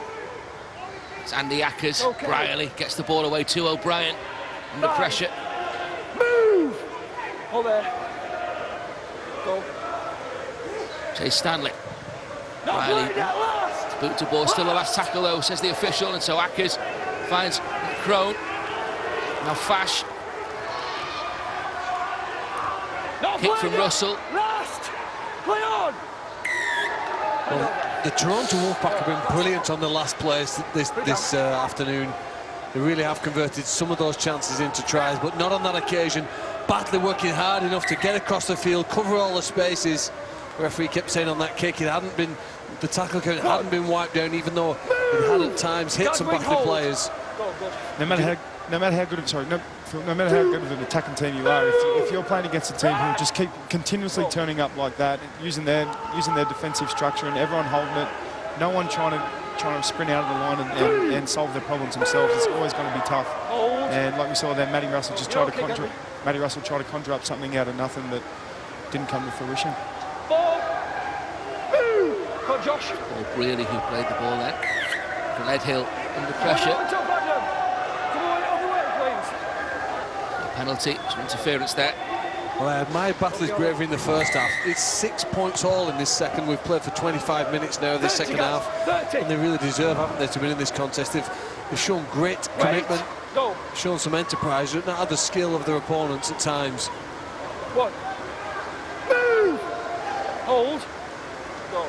Alistair Leake. Lillicrop. Move! Hold. Tackle came in from Sidlow.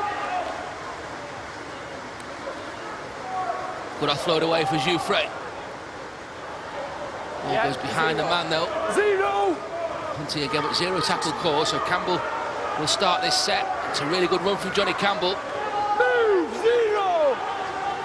Yeah, touch the flag. Quarter of an hour to go with Oliver Russell. So ball back on the inside for Sam Wood. One! And impressive. I didn't make that line, mate. Good play the ball as well. Leak. Oliver Russell again. Two. Move, Godwin! Springer puts a stop to it in the end. Kick from Leak. Play on. Ricochets everywhere. They've got it back to Toronto Wolfpack. It's Josh McCrone in the right place at the right time there. It wasn't through a lack of trying for Batley, was it? They tried everything on that one, changed directions, little kick in behind where they had a bit of success just in the previous try. Hand down. And a penalty to the back. Jack Downs has been adjudged of keeping his hand in the tackle for too long. The referee said, no, get your hands out. I think if you're the coach, Matt Diskin, you'd be very proud with how his side have responded since half-time. A young up-and-coming British coach. You might see him in Super League one day. This team have demonstrated here against a squad that have got probably superior players that they really are committed. Just one try apiece in the second half. Let no one down at all, Batley Bulldogs. Tough period of the season for them. They faced Toulouse at home next, then they faced Widnes here on home soil as well. And then the heavy one on Derby with Dewsbury as well. Now we're seeing some movement from them, keeping the ball alive. I think they've got some class. When they accelerated at the end of that first half, they racked up a few tries in quick succession. And with Ackers back on the field, it could happen again. Oh, he's lost possession. The ball though. On this occasion. Tomlinson. Well, the worst thing we could do, the Wolfpack could do here is shut up shop, isn't it? With 10 minutes to go, the way Batley are playing, the way they're applying themselves to this game, you could see if we try and shut up shop, you could see another 1 or 2 tries from Batley. So we need to keep playing. We need to keep putting the pressure on them and making them asking them questions in their defensive line. Good one from Dickinson. He's been impressive for Lillicrop, I should say. One leak. He's trying to test them with defenders around the middle of the field here now. It's not easy in these conditions. Tomlinson now pushing through Dixon. He's got it. Hold. Really needs to get the ball away. Jouffret. Something on the short side, perhaps. Galbraith. Move.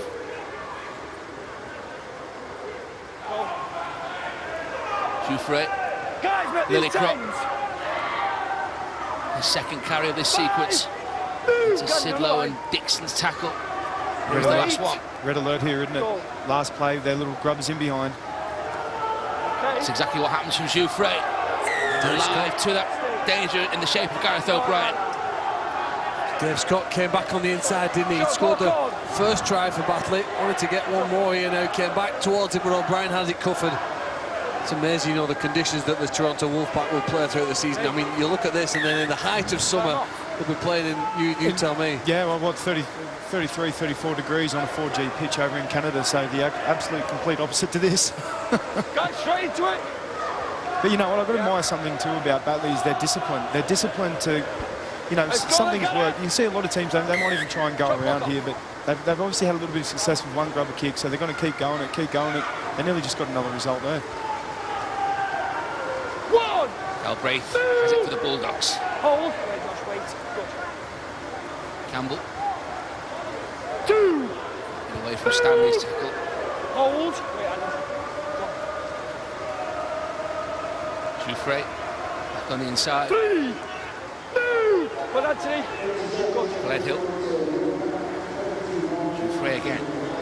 Now Oliver Russell. Kick in.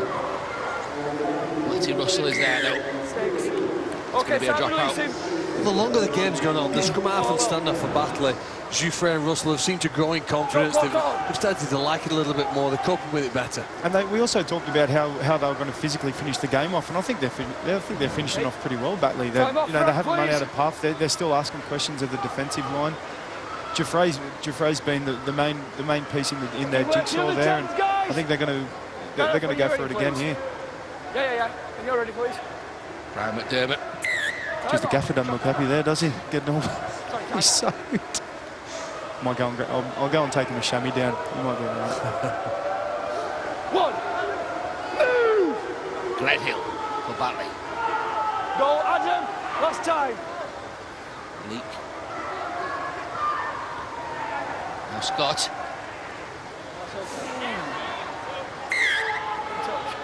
Slippery conditions, tough handling. There's a problem there though for Matty Russell, perhaps. Not a lot of fun this afternoon for now. Walk on the right wing, has he? He's had a bang on the head. Scott Paul, who's had to slip over the sideline. That's done good. Matty Russell clutching at his left shoulder there. He's had a couple of problems with it in the past, and hopefully it might be just a little. Okay, fellas, let's start for me, guys. A little burner or a little. Oh no, he's got the physio's giving him a thumbs up, so that's good. Blake, I'll tell you away. Shot clock off you go, Blake. Played 6 of the opening 7 games. Matty Russell in a hugely important attacking threat for Toronto. Move. Hold. Top scorer, 7 tries, including the 2 in this match. Chase Stanley. 2. Again, look at that effort. We're in the last 10 minutes, and Batley have got 4 men driving Chase Stanley backwards. Oh, I hope he's okay here. Been twisted off, awfully. Looks like in tremendous pain, but I don't think there was any real intent to do that. No, there was no malice. He's trying to march his way upfield, and the defenders are trying to just take him back to the try line. But I think I alluded to it in the first half. He just needs that little slice of luck with health, and I just hopefully it just looks like he's bent over himself, his ankle or his knee. The left knee and the left ankle got trapped underneath his body. Sat up, which is a positive sign. Yeah. Firstly, isn't it? He's had enough bad luck. He's had enough bad luck for 10 athletes. He has. Throughout his career. Had 2 ACL reconstructions on the same knee. Don't quote me, but I think he's had 2 and 2 on both. 2 and 2 on both knees. So, well, this looks like a pretty good sign. You know, taking him through all these movements, and maybe it's the ankle anyway that the physio's looking at there as well. Would they take him off the field here now? You'd think so. To give the medical staff a chance to in look all at due it. respect, with the game done and buried. Although it looks like he wants to go back in the line. I know. Don't worry. Carrying on the face of Chase Stanley. He's grimacing, isn't he? Yeah, I've got it. He's going to carry on. Inside shoot. Chase! Incredible. Chase! Bravery. You ready? Particularly in the light of what you were saying, Ashton, there about the medical history there. Held! Release! 3! Sidlow. Outside. Kick comes in from Briley. Scott back there. It's Dixon and Mullally who combine. Not just because of his try, he's shown some tenacity this afternoon too, hasn't he? Dave Scott, he hasn't taken a back step once, and he's been pretty good positionally as well. So. Go. It's Campbell who played the ball. 3. Move, Adam. Go. Looking for their third try of the afternoon, Batley Bulldogs. It's quick, wasn't it, how they put on that play? Lillycrop played the ball. Mullally in there. Move, Anthony. Go. It's outside. Give time. Give time. Jouffre's kick. Play on. Shoulder. 1. O'Brien. Move. Alexander Lillard. Good. Chase Stanley. 2. Move. Hold. Go. I suppose it's hard for Toronto here now to play with the intensity they had in the first half when you've got that gap on the scoreboard, or is this something that they want to work on, ignoring the scoreboard? Most certainly something we got to work on. I think there was only a few weeks ago against Lee where I thought we had pretty good control over the whole game, but once we went in our shell and just tried to manage the game the last 10-15 minutes, Lee started making some ground on us, and we weren't making great ground at all. So I know it's something Brian's talked about to us as a team. And it's something we want to get better at as well. 5. Move. It is 10, guys. Last one. Okay. So Briley puts the kick in. Play on. Trapped by Campbell. Good feet. Good run from Campbell here. Actually stopped by McCrow. And the Toronto players there, Adam Sidlow, immediately signalling that there's a problem here for Johnny Campbell. Johnny! Go out, tackle 1. Time on. Well, you had to guess which team's more likely to score. Even though the one team have got 34 points, you'd say the Batley side, they're the ones seemingly trying harder. They've got more enthusiasm here to play this last 10 minutes well and play as Russell turns the ball back on the inside again. Oh, is that a dangerous tackle? No, Ackers gets away with it. Wait, Andy, wait, go. Manning was the victim. 4. Move! Go on, Anthony. Hold. Go. Leak. It's Lillycrop. Mullally in there quickly. 5. Move! Hold. Wait. Wait, Josh, wait. Go. It goes back this way. Oliver Russell, the kick. Good kick again. He's put some great ones in as the game's got better. He's improved, and that's fantastic chase. Hold. Wait. Sam Wood and Dan Manning. Watching how tenacious they are in that today, it's a little bit hard to believe they've only won one of their opening half a dozen matches, isn't it? You think if they put this effort in, week out, they're going to roll over a lot of teams. Sole victory coming against Rochdale. Hold. Won that one by 18 points to 12. Okay, mate. 4. Move, Adam. Go. Dixon. 40. It's McCrone's kick. Going for the 40-20. He's behind the line there, but the trajectory not quite right, and Dave Scott can pick up possession now for Batley Bulldogs. Inside the last 5 minutes. 1. Sidlow with the tackle. Move. Wallace in there as well. Go.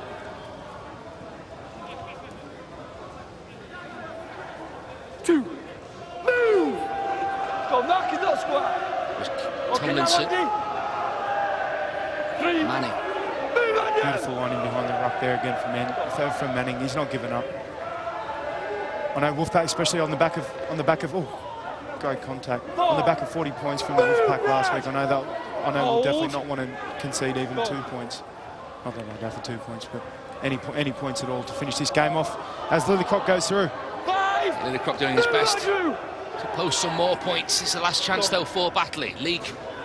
It's the pass away. Okay. Tomlinson's kick. Play on.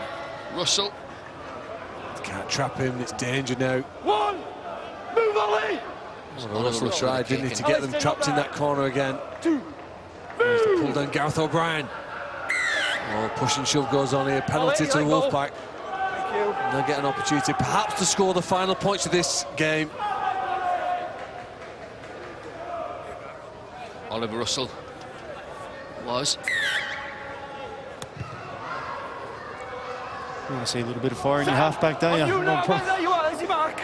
No arguments from me, from Oliver Russell there. Go. It was Wallace, and now Sidlow. 1, move, hold, go. Then Manning with the tackle. That's a really good hit from Manning again. Another bell ringer from Manning. Go. I'm surprised when you hear Super League sides that they can't find players, or shorter players with injury. There's some players here today that will surely do okay for on short-term loans at times when the side say, oh, we're short of numbers. Dane Manning made his Super League debut with Leeds against Hull KR a decade ago. 5, move Sam! Wait, Tom. Ryan! Riley on the last. O'Brien. Okay. Will beat everyone. Touch. Well, content, I think, with the recovery from last week, haven't they? That first half, the quality they had to score 28 points. They are the strong contenders, aren't they, to win this league and gain promotion. But there are several other teams, and there's a long way to go. We talked about they're going to have to play in different conditions. That's something we've talked about in the pre-season, and something that the man himself there, Brian Noble's talked about is, you know, teams, people are giving us plaudits and pats on the back at the moment, but guess what? They're giving us plaudits and pats on the back this time last year, and London turned us over, and rightfully they should have. Right, let go. Together with your tackle. Flash was the one here. And the Ackers as well involved in that tackle. They've picked him up, they've put him into a dangerous position. There you are, Ryan, on you! Wait for the play, wait! We're inside now the last 90 seconds. Creditable performance from the Batley side, but the quality, the speed and the skill is a clear difference and reason why there's a 20-point gap between these two teams. Another penalty. This is just getting a little bit messy at the end. The damage was done early doors, wasn't it, with the first half from the Wolfpack. And, you know, as I said, I probably sound like a broken record, but full credit to Batley.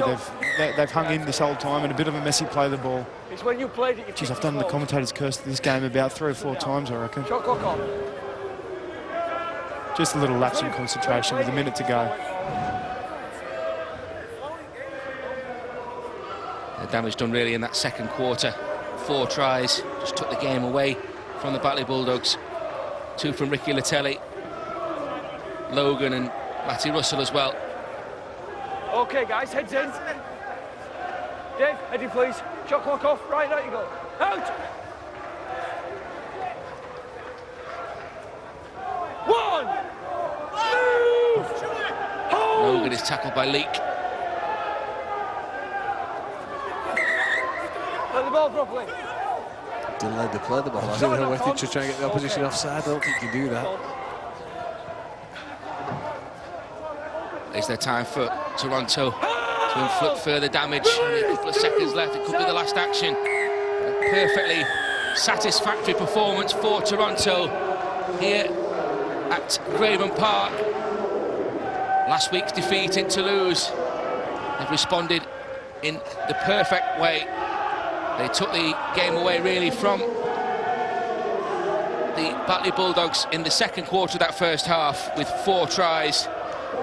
4 of 6 in that first period to 1 for the Batley Bulldogs. Double for Matty Russell, double for Ricky Latelli. That made it 28 points to 6 at the break. John Wilkin extended things just with 25 minutes left to make 34 points to 6, and late consolation from Louis Jouffre. Let's get some reaction now downstairs with Jenna Brooks. She's with John Wilkin. Yeah, thanks very much, Ben. John Wilkin back to winning ways. Unfortunately, the conditions were pretty tough out there, though. Yeah, I'm from Hull, so I'm well used to this. I only lived about 10 miles away from here, so the Craven Park wind tunnel strikes again. But I thought we played well in the first half. We executed some things quite well with the ball. And then the second half, probably the conditions dictated the flow of the game. But some things pleasing from last week in Toulouse. Because at times they certainly tested your resilience, didn't they? Yeah, I think credit to them. I thought they probably got better as the game went on. They're obviously a fit side, and credit to Batley for bringing a great performance and some standout performances from their lads. Ultimately, probably our skill and execution was too good in that first half, and it helped us get out to a nice score. Now, after last week's disappointing defeat, I know that there were some strong words from your head coach. He basically told you to come here today and play very good. Do you think you've done enough to please him? Yeah, I think we did, and I think the first half was exceptional. Second half, like I said, the conditions were a bit of a leveler. It made it difficult for both sides to play. We've got so much to work on. But the pleasing thing is, the important games are at the end of the year, and that's when we need to be good. We're aware of that, and that's probably what Toronto got wrong last year. Is we were great for a big spell of the season and got that last game wrong. Well, we're here to do the opposite this year. John Wilkin, thanks for talking to us, and congratulations on the win. Right. We can now bring in your head coach, Brian McDermott. Brian, some strong words last week. Today they've come out for you. Have they done enough to please you? Yeah, it was a very good week. I was pleased with how the week went building up to the game. You always wonder. I mean, I'm new to the group still, so I was interested in what their reaction would be. We played a very good Toulouse there in the second half last week, and got exposed in some areas. So the working week it was interesting, and they came up good. They were really good through the week and said the right things and did the right things. And I don't care what you say about the standard of the opposition, but every game's a challenge. Every game you've got to deal with it, and I'm just so pleased it didn't rain until the later stages. When the rain came down like it did, that was a game shut down for both teams. We couldn't do anything, so I was pleased we got at least 60 minutes in with dry conditions. Absolutely, the conditions were very tough. Now, you started the game, you guys had dropped to 4th in the table. You're now back on top. That must be pretty pleasing. Yeah, I'm not that bothered just yet. About all that type of stuff later in the year, 3/4 of the season gone by, then we'll start to be concerned with where we are on the ladder. We'd like to finish top, get to the grand final and win it. So where we are right now won't have too much of a bearing. As long as you're not telling me that we're 11th, obviously that has a bearing. But yeah, we'll continue working on some stuff. Brian McDermott, congratulations. We can now bring in Matty Russell. Matty, congratulations. 2 tries, almost a third. What was it like out there today? Yeah, the first half, I think we sort of blew them away. The first 20 minutes. The conditions obviously shocked us second half, and I don't think we played to them at times. We got loose with the ball, and they were good as well through the middle. So I think learn from that for next week. Definitely, at times, Batley really did challenge you guys. Yeah, definitely. I think these championship teams always come out against us, and obviously we're on Sky and things like that. It's a tough battle against them, and like I said, the conditions don't help at times for us, outside backs and things like that. But credit to Batley, they're good today. Absolutely. Your coach, Brian McDermott, was quite disappointed with last week's performance. I've just spoken to him today. He's very pleased with how you guys played. How is the spirit in the camp at the moment? Yeah, it's really good. Obviously, I think we needed that loss last week. I think at times, if you're going too well, it's like you get a shock like that at times. So, yeah, coming to this week, I think it's just important we got back on the gas and put it to Batley. Matty Russell, congratulations. Thank you. Cheers. Thanks a lot. Great afternoon for Matty Russell. Could have had a hat-trick, ended up with 2 tries. 34 points to 12. Toronto have responded to last week's setback in Toulouse. Let's have a look now at the highlights of that second half with Phil and Ashton. Well, you're talking about the fact he could have had a hat-trick. It was the first thing really we saw in the second half. Toronto shifting the ball again to that left wing, and it's something we'll see throughout the season for the Wolfpack. But the touch judge came up with a fantastic call. Live, he spotted it. He knew the foot just touches the sideline there, puts his flag in the air, and Toronto are denied. Then a little bit later than that, really, then they are caught in the in-goal area. It's a wonderful bit of play here. They don't manage to score, but Gareth O'Brien's trapped in goal, and at that point, there's no way they're through for them. And then it was a great second try here. Great second phase play in the lead-up for John Wilkin. He's been around long enough to know that off second phase play, once you hit that really hard line, especially to the middle, especially when Batley's defence has been stretched as far it was, you're going to get some joy. The second try, Giuffre, this is a beautiful little bit of work here. Manning, that's what not giving up. That's what not giving up will get you is rewards like that. And to be fair, that should have been Manning's try, but Jeffrey's he's taken the fruits there. And I think Batley, you know, they never gave up all week. So a 34-12 win for Toronto Wolfpack puts Brian McDermott's men back on top of the Betfred Championship. Toulouse, Sheffield, York and Lee complete the playoff places, and it's Swinton and Widnes at the bottom. This is how this has panned out at Craven Park. Toronto Wolfpack comfortable winners by 34-12. A couple of tries for Matty Russell and for Ricky Latelli, including a sensational finish. Other scores from Dixon, Logan and the former Hull KR man John Wilkin on familiar soil. 2 tries from Batley Bulldogs either side of the break from Dave Scott and from Louis Jouffre. So Toronto back to winning ways after the defeat in Toulouse last weekend. And we'll see them again next weekend. They go to Halifax Sunday, March the 24th, next up in the Betfred Championship. You can see that one live with us. Will they maintain their position at the top of the table? Find out next week. But from all of us here at Craven Park, all the team, it's goodbye. Sky Sports Arena. Feel it all. Life has its own rhythm. It's always changing, forever moving from one day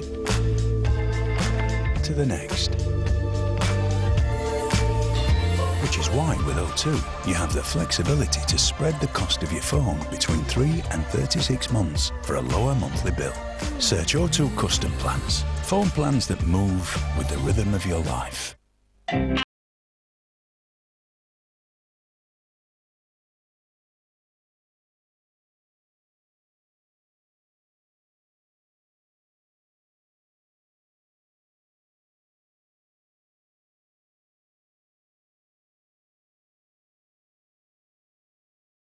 Checking like a leaf. 30 grand!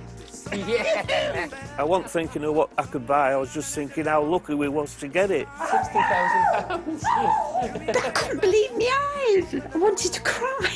Oh my God! The charities you support, they're amazing charities. To donate to them and get a chance to win money, what's better than that? Somebody's ringing the bell.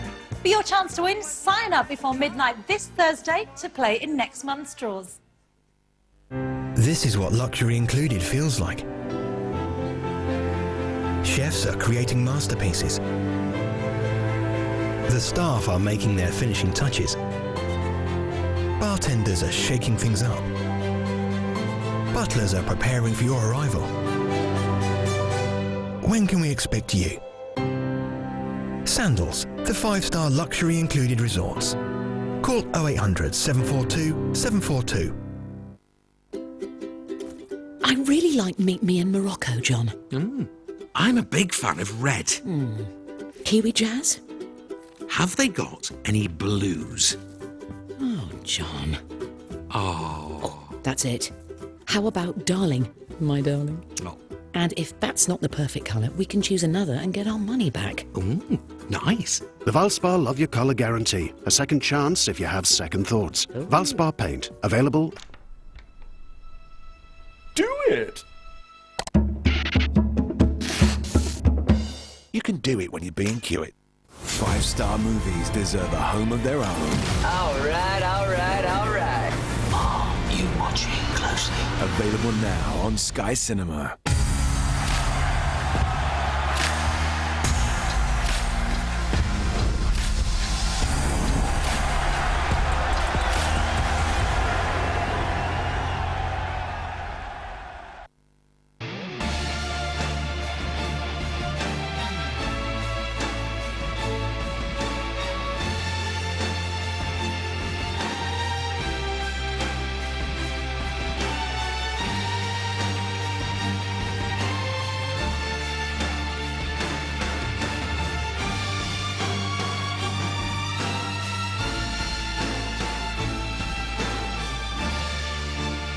The 12th Old Trafford Grand Final It's Leeds 6th. For St Helens, it's a new record, a 7th appearance here at this wonderful stadium. But Old Trafford awaits another classic. And out they come. And this is when the hairs on the back of the neck stand up, and this is when the shivers go down their backs.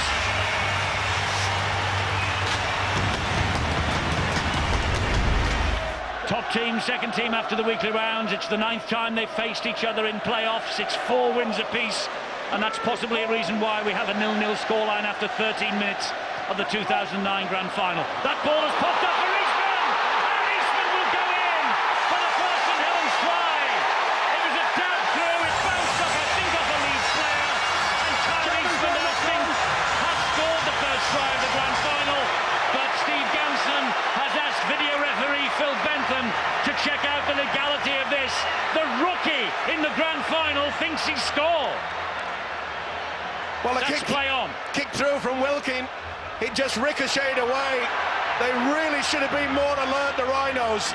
Wilkin gets to it, and you can see the captain, Kevin Sinfield, gets the boot out, and it bounces superbly. He had the opportunity, didn't he, Scott Donald? He just drags it in. He was just picked to be Young Player of the Year. He has got the first try in the Grand Final. St Helens lead at Old Trafford. Go! Quick play the ball, look at that. Leeds are being caught time and time again. Oh, that's a high shot. Maguire looking to get away with it. Last tackle here for St Helens. It's with Long. He'll hoist the kick. Ryan Hall's under it.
Yep, definitely leave it there. I mean, what's the worst that can happen? Tesco Mobile sponsors Weekends on Dave. On this week's Hypothetical. How much to live for a year as the Milky Bar Kid? Catherine, do you have the Milky Bar Kid in Canada? We do not have the Milky Bar Kid, but I understand that it's like a smaller Rob Beckett. Hypothetical. Wednesday at 10 on Dave. We have declared a state emergency in 35 Florida counties. Dave is taking you into the eye of the storm. You cannot be outside in that. With American hurricane expert Josh Morgan and a very brave British camera crew. Do you think we're safe? Yeah. 948 millibars. The destructive part is what I'm hunting. Huge mistake. I would leave now. The whole building is just coming down. We need more information, more data, and I gotta keep chasing. Just looking for any surviving people. This is scary. The new series, Hurricane Man, starts Sunday the 24th of March on Dave. Now on Dave, it's time for Half the Record. And although we're excited to have the Hoff on our screens, we have to advise viewers that the show contains strong language because the Hoff can be a passionate guy sometimes. He doesn't mean anything by it, it just happens.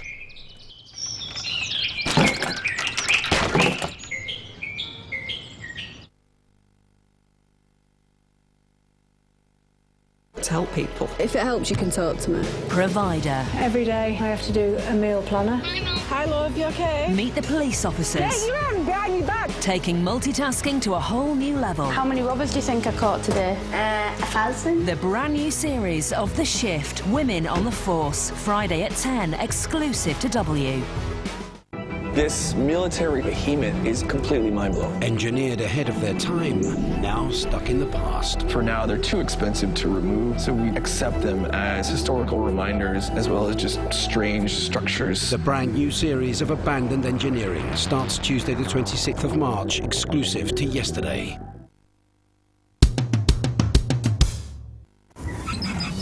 We have declared a state emergency in 35 Florida counties. Dave is taking you into the eye of the storm. You cannot be outside in that. With American hurricane expert Josh Morgan and a very brave British camera crew. Do you think we're safe? Yeah. 948 millibars. The destructive part is what I'm hunting. Huge mistake. I would leave now. The whole building is just coming down. We need more information, more data, and I gotta keep chasing. Just looking for any surviving people. This is scary. The new series, Hurricane Man, starts Sunday the 24th of March on Dave. Now on Dave, it's time for Half the Record. And although we're excited to have the Hoff on our screens, we have to advise viewers that the show contains strong language because the Hoff can be a passionate guy sometimes. He doesn't mean anything by it, it just happens.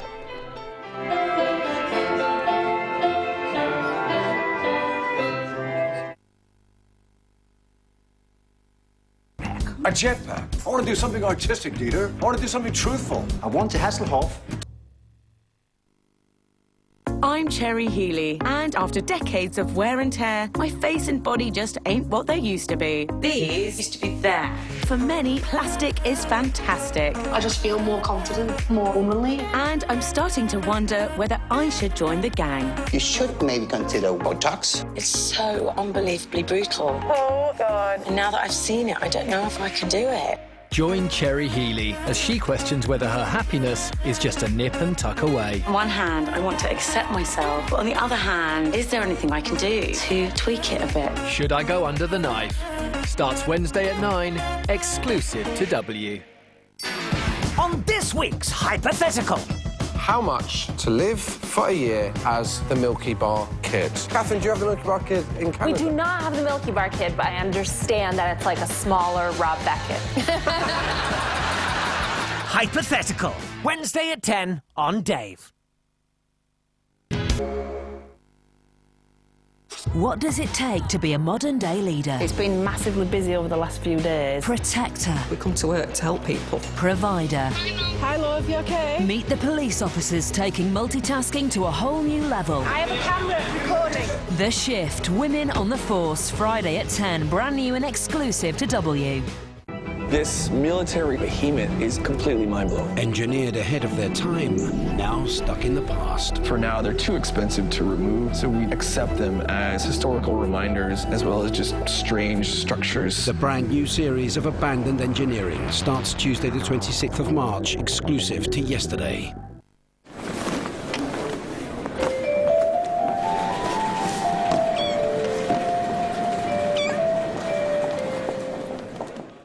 You're watching Dave Station.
Cherry Healey, and after decades of wear and tear, my face and body just ain't what they used to be. These used to be there. For many, plastic is fantastic. I just feel more confident, more womanly. And I'm starting to wonder whether I should join the gang. You should maybe consider Botox. It's so unbelievably brutal. Oh, God. And now that I've seen it, I don't know if I can do it. Join Cherry Healey as she questions whether her happiness is just a nip and tuck away. On one hand, I want to accept myself, but on the other hand, is there anything I can do to tweak it a bit? Should I go under the knife? Starts Wednesday at 9, exclusive to W. On this week's Hypothetical. How much to live for a year as the Milky Bar Kid? Catherine, do you have the Milky Bar Kid in Canada? We do not have the Milky Bar Kid, but I understand that it's like a smaller Rob Beckett. Hypothetical. Wednesday at 10 on Dave.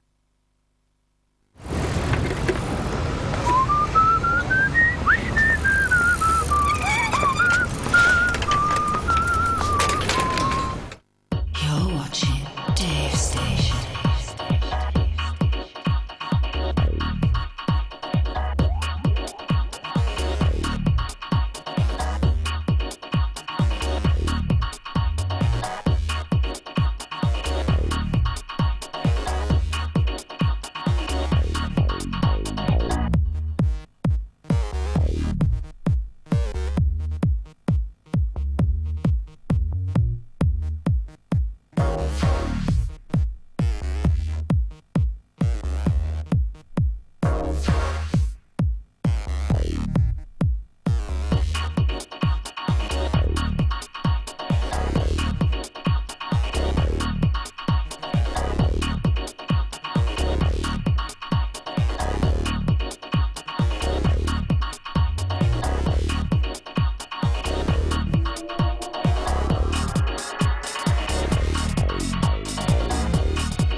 Beat me to it, my son. Join me, David Jason, as I steam and soar my way down the west coast of America to discover the incredible stories behind some of the most legendary vehicles. David Jason, Planes, Trains and Automobiles, starts Thursday the 28th of March, new and exclusive to Gold.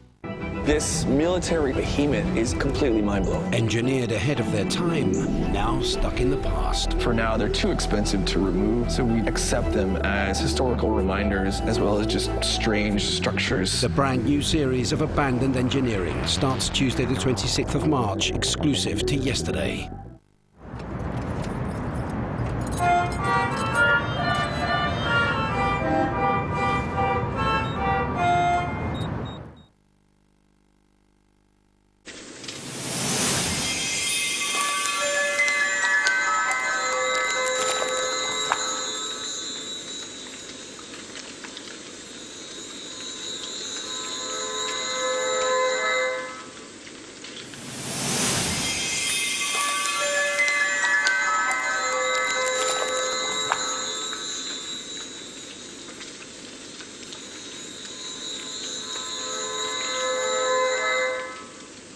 The following is a paid presentation for the Paint Runner Pro, brought to you by High Street TV. Do you love the look of a freshly painted wall, ceiling or fence, but avoid painting because of those dreaded roller drips and splatters? You could spend more time going back and forth to the paint tray or up and down the ladder than actually painting.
Perfect coat over even more awkward surfaces.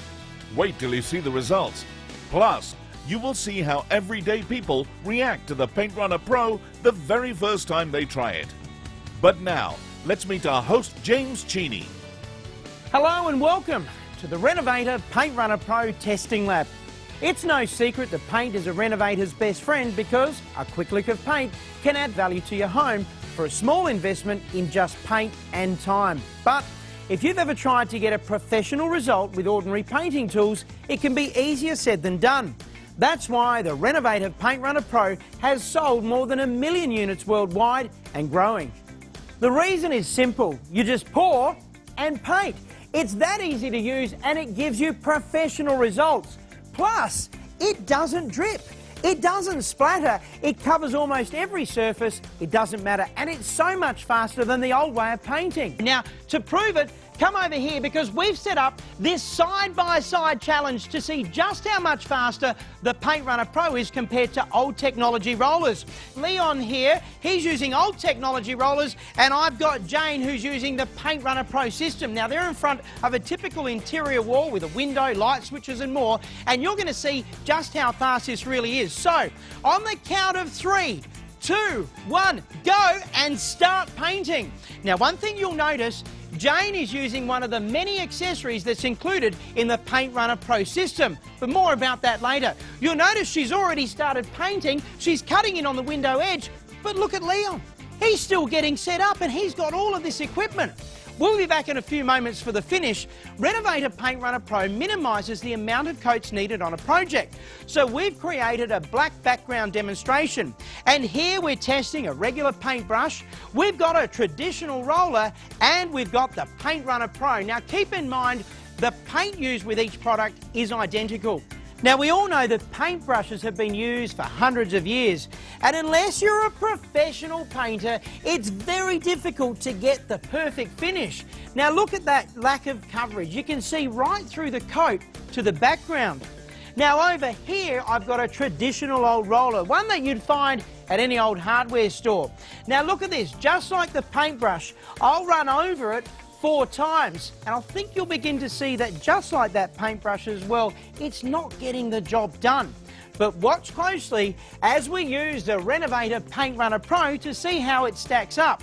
Now look at this, because in all fairness, I should run over it 4 times like the brush and the roller. But as you can see here on my 3rd pass, you can see it's already completely covered the black background. Have a closer look at the finish of each of these. As you can see, the paintbrush on the left here, it's got uneven brush marks that are nearly impossible to hide. And the roller, well, it lacked coverage, and you can see that orange peel effect. Now, is that something you'd really want on your wall? But look closely at the finish of the Renovator Paint Runner Pro. Look at how nice and smooth and even it is. That's the power, the beauty and the joy of the Renovator Paint Runner Pro. With Paint Runner Pro, I put on 1 coat of paint and it felt like the job was done. It was so easy. It provides a perfect coverage for the wall, and I don't have to go back and do it a 2nd time or even a 3rd time. I love how the paint is all contained in the roll. I don't have to keep dipping it into the tray. Painting has never been easier. Now, let's see how our speed test is going, and have a look at this. Jane is pretty much wrapping it up. Have a look at what's happened here. Leon, what's happened? What can I say? Have a look at what Jane's done. It looks like this contest was really no contest. Not only have we covered the entire wall, but you've cut in around the windows, around the baseboards, around the light switch. It looks amazing. A lot of that was done with the fine flock edger, one of those accessories you get with the Paint Runner Pro system. You've not had to do any taping. There's no drop sheets like we've got over here. The job has been done fast and easy. And remember, you can roll the whole wall surface now quickly before the cutting in dries, avoiding those horrible join marks. Just look at the precision you get. And just like the Paint Runner Pro, all you do is pour and paint. It's that easy. And look at that nice even coat you get with the Paint Runner Pro. Better luck next time, Leon. So I'm completely repainting the outside of my house. So we've got weatherboards, plaster work, chimney, and the Paint Runner Pro works great on all those different surfaces. The secret to DIY is having tools that make it easy. I'd never seen anything like the Paint Runner Pro before. I've used a lot of rollers and you're constantly having to put more paint on them. The Paint Runner Pro is really quick and no drips. For the tricky, hard to reach places, the corner tool's really handy, and then you've got the cutting in wheel, which also you fill with paint. So they're a real time saver. I would be spending thousands of dollars otherwise hiring a painter, but because I can do it quickly myself with the Paint Runner Pro, I can save all that money. Coming up, we'll show you even more time and money-saving ways to transform the look of any room in your home, simply by using the Renovator Paint Runner Pro. Here's how you can get your very own today. Do you love the look of a freshly painted wall, ceiling or fence, but avoid painting because of those dreaded roller drips and splatters? You could spend more time going back and forth to the paint tray or up and down the ladder than actually painting. Then what you really need is the Paint Runner Pro from High Street TV, the quick and easy paint system that can transform the look of an entire wall, ceiling or fence in just minutes. With virtually no messy dripping and no constant back and forth trips to the paint tray. Simply pour in your favorite paint, pop on the lid and roll the perfect coat. It's like having the entire can of paint in just one compact roller, and you control how thick the paint is by how hard you press. Imagine being able to paint an entire wall in just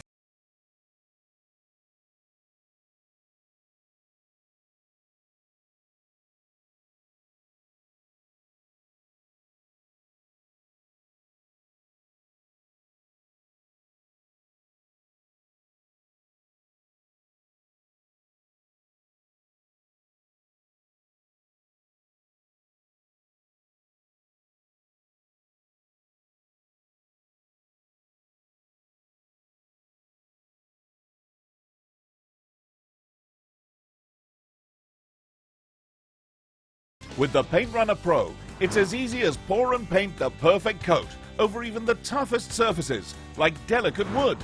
Then, Without changing rollers or going back for more paint, it paints another perfect coat over render and this porous concrete slab, getting into every single groove. Even this highly textured rubber mat is no challenge for the Paint Runner Pro. Just look at that nice even coat. It's also perfect for touching up scuffs and marks on walls and skirting boards. And cleanup is as easy as rinsing under a tap. Plus, it stores in half the space of an ordinary roller. Don't be fooled by imitations. They could be cheaply made and often include a seam. Just look at the difference in coat you get with the imitation versus the Paint Runner Pro. Hiring a professional painter or buying countless brushes, rollers and equipment could cost hundreds of pounds. But you can get your very own Paint Runner Pro with resting tray for only $29.99. Shop now, pay later, with no fees or interest when you order online. Pay the full amount in 30 days, or when you spend $59.99, you can choose to pay across 3 interest-free monthly installments. Either way, you pay nothing today. Want it tomorrow? Order by 7:30 p.m. for next day delivery. When you order your Paint Runner Pro,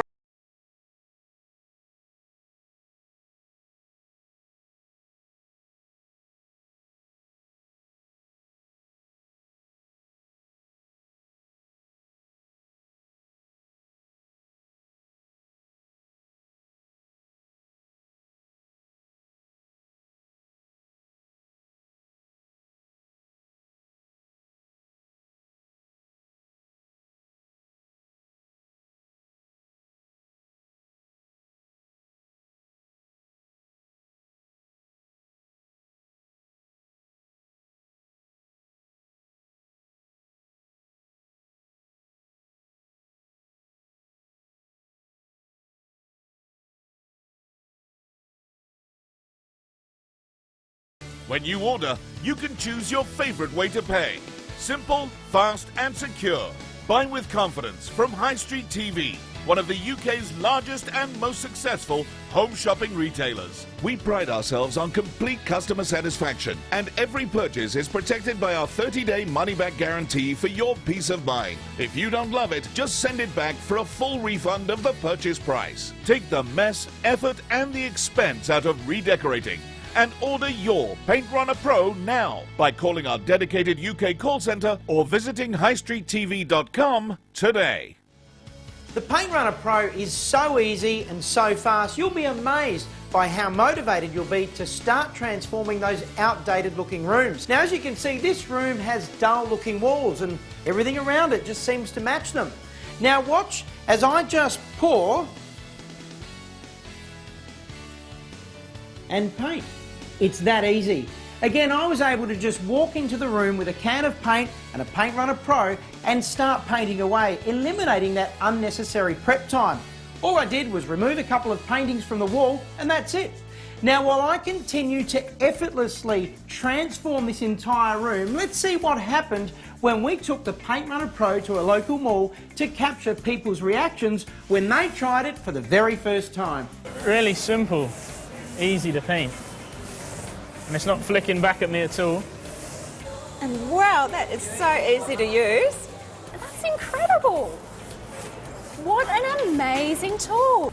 Yeah, gee, the paint's not running out, is it? Look at that. Yeah. And I've just painted a whole wall in less than 2 minutes maybe. I haven't got any on me at all. It's not tiring. It's just easy to do. That is a great job and it's done so easily. I think it's fantastic, I really do, honestly. Now remember that dull looking living area I started to paint? Have a look now. Here it is before and after. What a difference. All I did was allow the quick and easy pour and paint technology of the Paint Runner Pro to work to my advantage by rolling the perfect coat over that dreaded dull wall. Look at how much brighter and full of life it is. And with the addition of a couple of inexpensive decorations, it's amazing how beautiful any room in your home can look simply by using the Paint Runner Pro. If I could paint half a wall in 5 minutes, imagine how long it's going to take me to paint a room. Not long at all. I love how the paint is all contained in the roll. I don't have to keep dipping it into the tray. It gives me a seamless roll. It's fantastic. Along with the incredible time-saving cutting and accessories you get for free today, you can forget about all that prep work. For example, just look at this amazing fine flocked edger. It's got that paint runner design to it. So just like the Paint Runner Pro, all you do is pour and paint. Now watch closely as I use this to cut into this window frame without masking. Have a look at that. Look at how quick and easy it is without getting a single lick of paint onto the frame or getting it in and around this light switch. We're not using any masking tape. It's even perfect for getting straight down onto your baseboard. It's easy, it's fast, it's not a problem. Have a look at that. Pretty good, isn't it? Imagine opening a can of paint, pouring it directly into Paint Runner's barrel and starting to paint straight away. Again, with no drips and no splatters. There's a reason why the Paint Runner Pro system has sold over 1 million units worldwide. It allows even the most inexperienced painter the ability to truly paint like a pro. But don't be fooled by imitations that are of inferior quality like this. Have a look at that scene. That's no good. You've got to be careful of getting poor results with cheap imitations. But with the Renovator Paint Runner Pro, you get a high-quality professional finish each and every time you use it. Do you love the look of a freshly painted wall, ceiling or fence, but avoid painting because of those dreaded roller drips and splatters? You could spend more time going back and forth to the paint tray or up and down the ladder than actually painting. Then what you really need is the Paint Runner Pro from High Street TV, the quick and easy paint system that can transform the look of an entire wall, ceiling or fence in just minutes. With virtually no messy dripping and no constant back and forth trips to the paint tray. Simply pour in your favorite paint, pop on the lid and roll the perfect coat. It's like having the entire can of paint in just one compact roller, and you control how thick the paint is by how hard you press. Imagine being able to paint an entire wall in just 5 minutes, or an entire room in just 20. You could use a broom handle to quickly paint an entire ceiling without the worry of drips or splatters.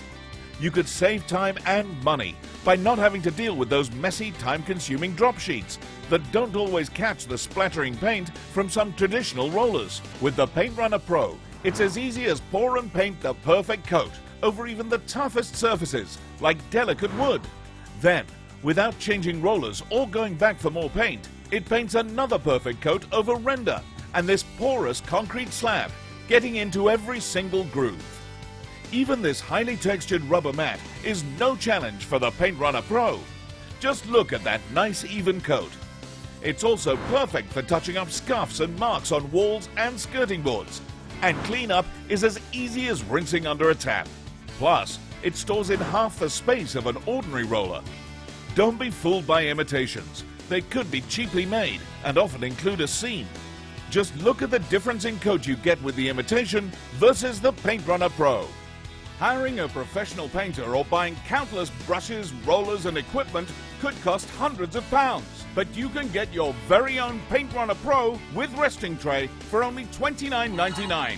Shop now, pay later with no fees or interest when you order online. Pay the full amount in 30 days, or when you spend $59.99, you can choose to pay across 3 interest-free monthly installments. Either way, you pay nothing today. Want it tomorrow?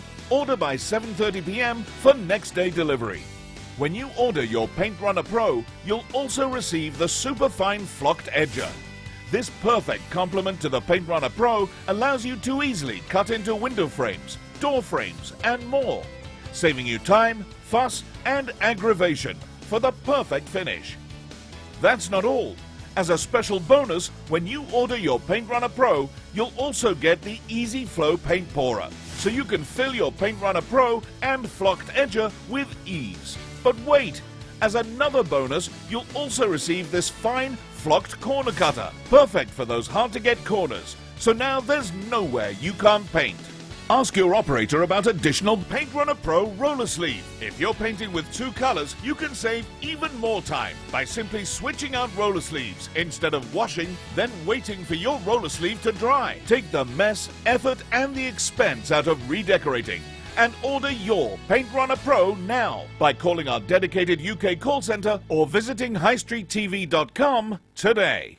Paint Runner Pro has not only become a huge hit with adults, it's a major success with kids. Why? Because it can take their ordinary or outdated bedroom and help transform it into their own little paradise.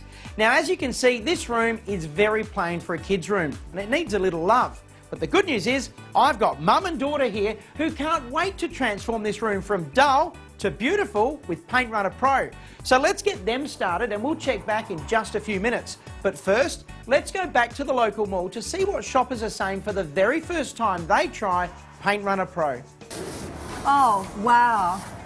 It's really gliding on really easily. Wow, it's such a good finish. Oh, wow. It just glides straight on. Wow, look at that. That's going on nice and evenly. Oh, wow, this is getting done really, really quickly. See, look, no splash, no splatting, no mess, nothing dripping. I mean, I've painted a couple of houses and I usually get paint in my hair, I get paint all over me, but this is amazing. Actually, it's a lot of fun too.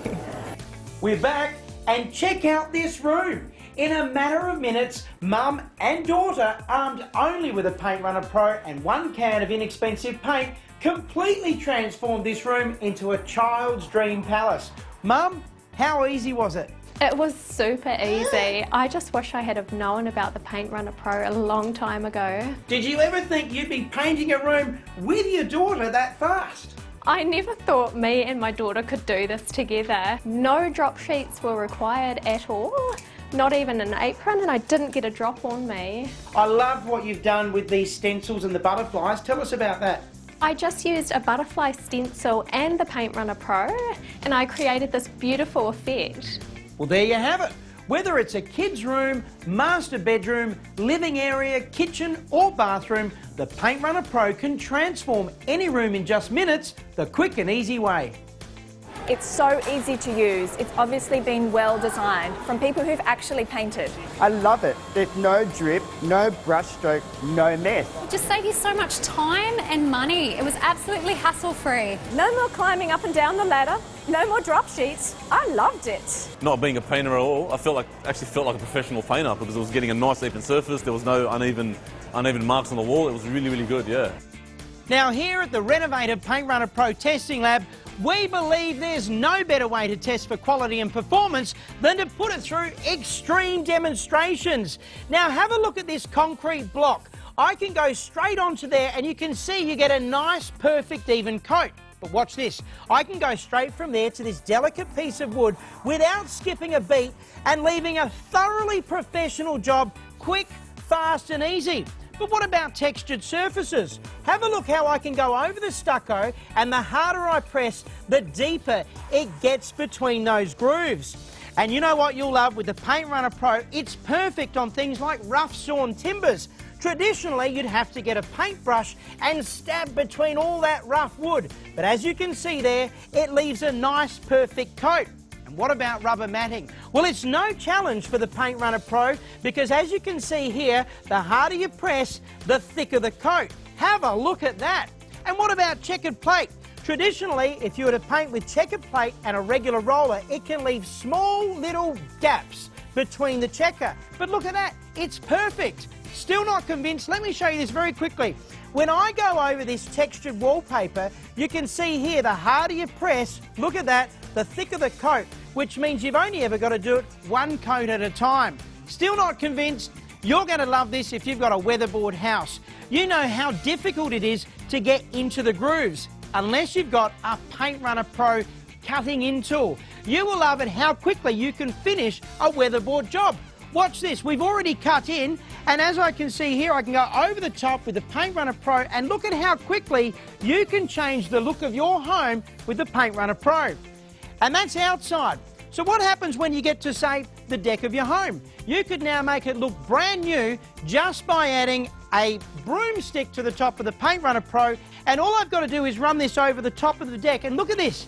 If you can use a broom, if you can mop a floor, you can now make your deck look like new in just seconds with the Paint Runner Pro. Have a look at how quick and have a look at how smooth that surface is and how professional that paint job has been done with the Paint Runner Pro. It's an amazing machine. It's the incredible versatility and amazing performance of the Renovator Paint Runner Pro. So using a paint runner, I mean, it makes painting more fun. So I painted the deck, I painted the handrails on the deck, I painted lots of different things. There's no preparation or anything, just pour the paint into the paint runner and get going. On the deck I used the paint runner with a broom attachment, and so that was really easy to use. No having to use tape or drop cloths or anything, and it doesn't splatter, so you don't have to worry about it getting on your clothes. You don't have to be a professional painter, it's so easy to use, anyone can use it. I mean, don't tell Mum, but it's a lot of fun. Look at this amazing fine flocked edger. It's got that paint runner design to it. So just like the Paint Runner Pro, all you do is pour and paint, getting it in and around this light switch. We're not using any masking tape.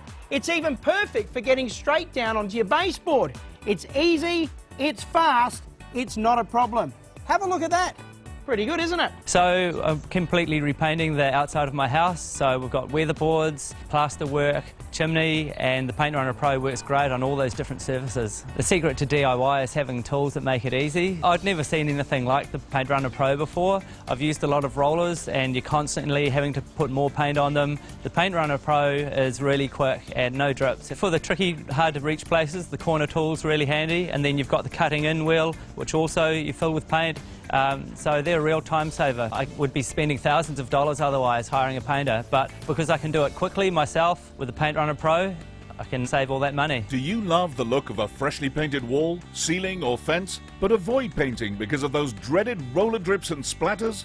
You could spend more time going back and forth to the paint tray or up and down the ladder than actually painting. Then what you really need is the Paint Runner Pro.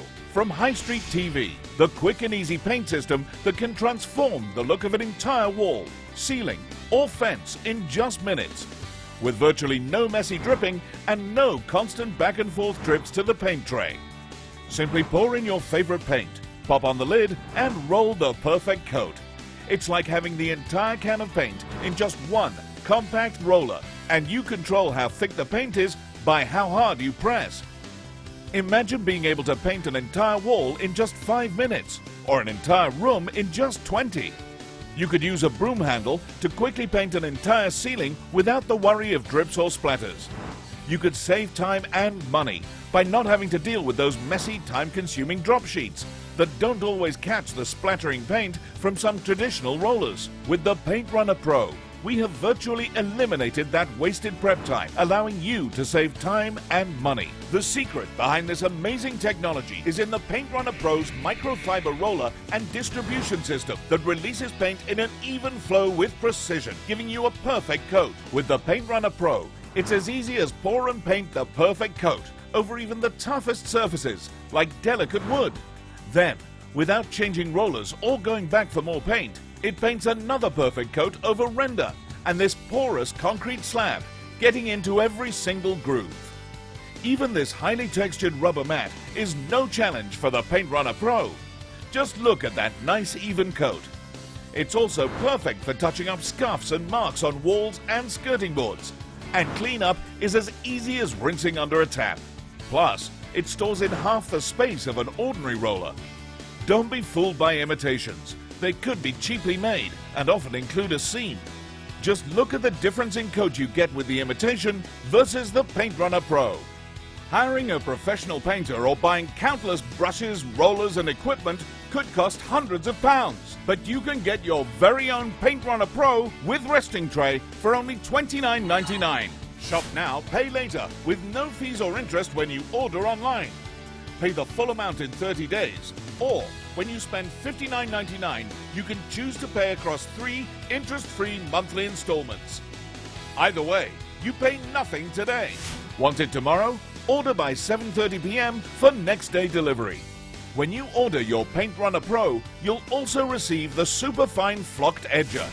This perfect complement to the Paint Runner Pro allows you to easily cut into window frames, door frames, and more, saving you time, fuss, and aggravation for the perfect finish.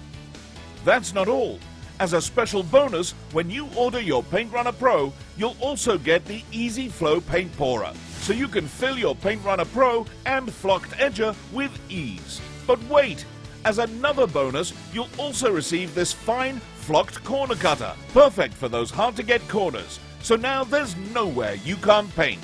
Ask your operator about additional Paint Runner Pro roller sleeve. If you're painting with 2 colors, you can save even more time by simply switching out roller sleeves instead of washing, then waiting for your roller sleeve to dry.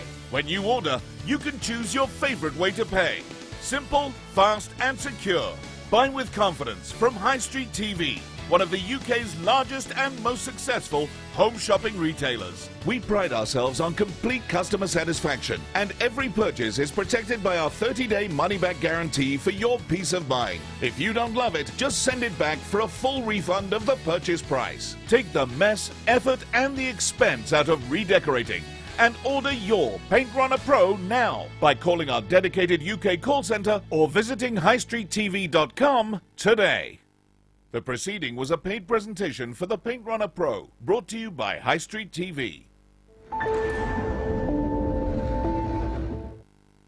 The following is a paid presentation for Pressure King Pro, brought to you by High Street TV.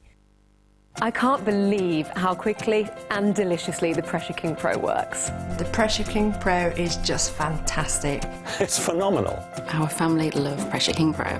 This is my all-time absolute favourite go-to in the kitchen. Join these people and countless others just like them all over the world who have discovered the Pressure King Pro from Drew & Cole. The amazing, easy-to-use 12-in-1 digital cooker that cooks up to 90% faster than conventional appliances. You can enjoy incredible, flavorful, slow-cooked taste and tenderness with just the touch of a button. These delicious fall-off-the-bone ribs can take 1 hour and 35 minutes in conventional cookware. With the Pressure King Pro, you'll cook them in 20 minutes. This mouth-watering, healthy Mediterranean fish, just 8 minutes cooking time in the Pressure King Pro. Your whole family will love this classic layered homemade lasagna, cooked in just 7 minutes. The secret of the Pressure King Pro is its steam-infused flavor lock technology. First, the airtight lid locks safely in place. Then, the superheated steam locks in all the natural flavors and seasonings into each of your meals. It also seals in the moisture, so you get that succulent, slow-cooked tenderness and taste. And thanks to the Pressure King Pro's onboard quick touch technology, your food cooks fast and to your exact specifications for great tasting meals every time without all that waiting time. Because it uses steam-infused technology, the Pressure King Pro is a healthier way to cook too. You're in control of the ingredients.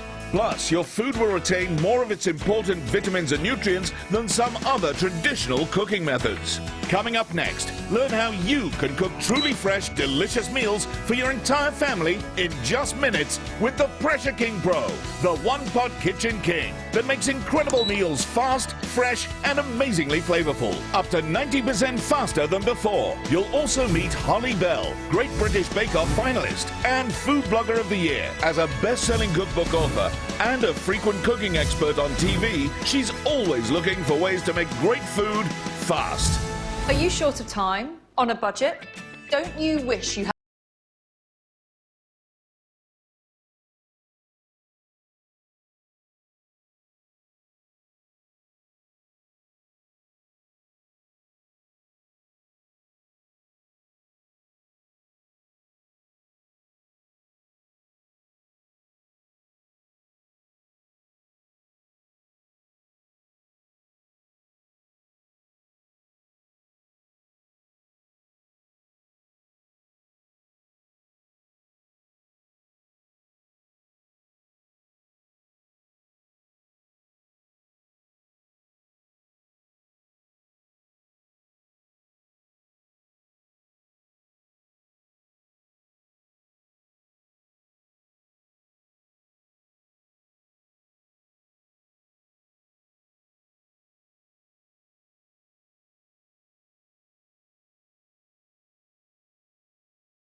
done in 30 minutes. It's like a kitchen miracle. I use my Pressure King Pro every week, almost every day. The variety of foods you can make are amazing. My favourite dish so far is the pulled pork. It used to take 7 hours of slow cooking, but now, in a fraction of the time, I can have delicious, tender, flavourful pulled pork. I can't believe how quickly and deliciously the Pressure King Pro works. Now, there are 3 words us mums hear more often than anything else. Well, you know, besides I love you. Do you know what they are? In my house, what's for dinner? Of course, my boys are just always hungry. So, how about this? Wow, here's a classic, layered, flavour-packed, bubbling to perfection lasagna. You don't even have to be Italian to make the perfect pasta when it's cooked to perfection with the Pressure King Pro. And I bet you don't know how long this took. Go on, guess. 7 minutes. That's 7 minutes. This is such a great way to make pasta because you don't have to boil the water. There's no strainer, there's no draining, there's no mess. And here's the thing. You put the pasta in dry. You don't have to cook the pasta and then add the sauce. You just put everything into the Pressure King Pro and the cooker does all the work so you don't have to. Here's how and why it works so well. The secret of the Pressure King Pro is its steam-infused flavor lock technology. First, the Pressure King Pro's airtight lid locks safely in place. Then, as the base heats and cooks your food, the inner pot's contained, superheated pressurized steam infuses your food with incredible flavor, sealing in the savory natural flavors and seasoning into each of your meals. The Pressure King Pro also locks in the moisture, making every meal moist, tender and delicious. So you get that all-day slow-cooked taste up to 90% faster than conventional cookware. Up to 90% faster. Wouldn't it be great if you never had to defrost another piece of chicken in your life? Food heaven, right? Well, we took rock-hard frozen chicken, lots of chicken breasts. That's right, you can literally take frozen chicken or whatever straight out the freezer, no defrosting necessary, and you can cook it right in the Pressure King Pro. I mean, think of the time you'll save. So we added a little bit of white wine, we put in some tomatoes, some pasta, no fats or preservatives or artificial anything. I just pressed the preset button and the superheated pressurized steam locked in all the natural flavor and seasonings. And a very short time later, wow, it smells so good. Do you know another thing I love about the Pressure King Pro? You can pick up the whole inner pot and just serve straight from it, which is great. I've got a family of 5 and we get through quite a lot of food. This holds so much food.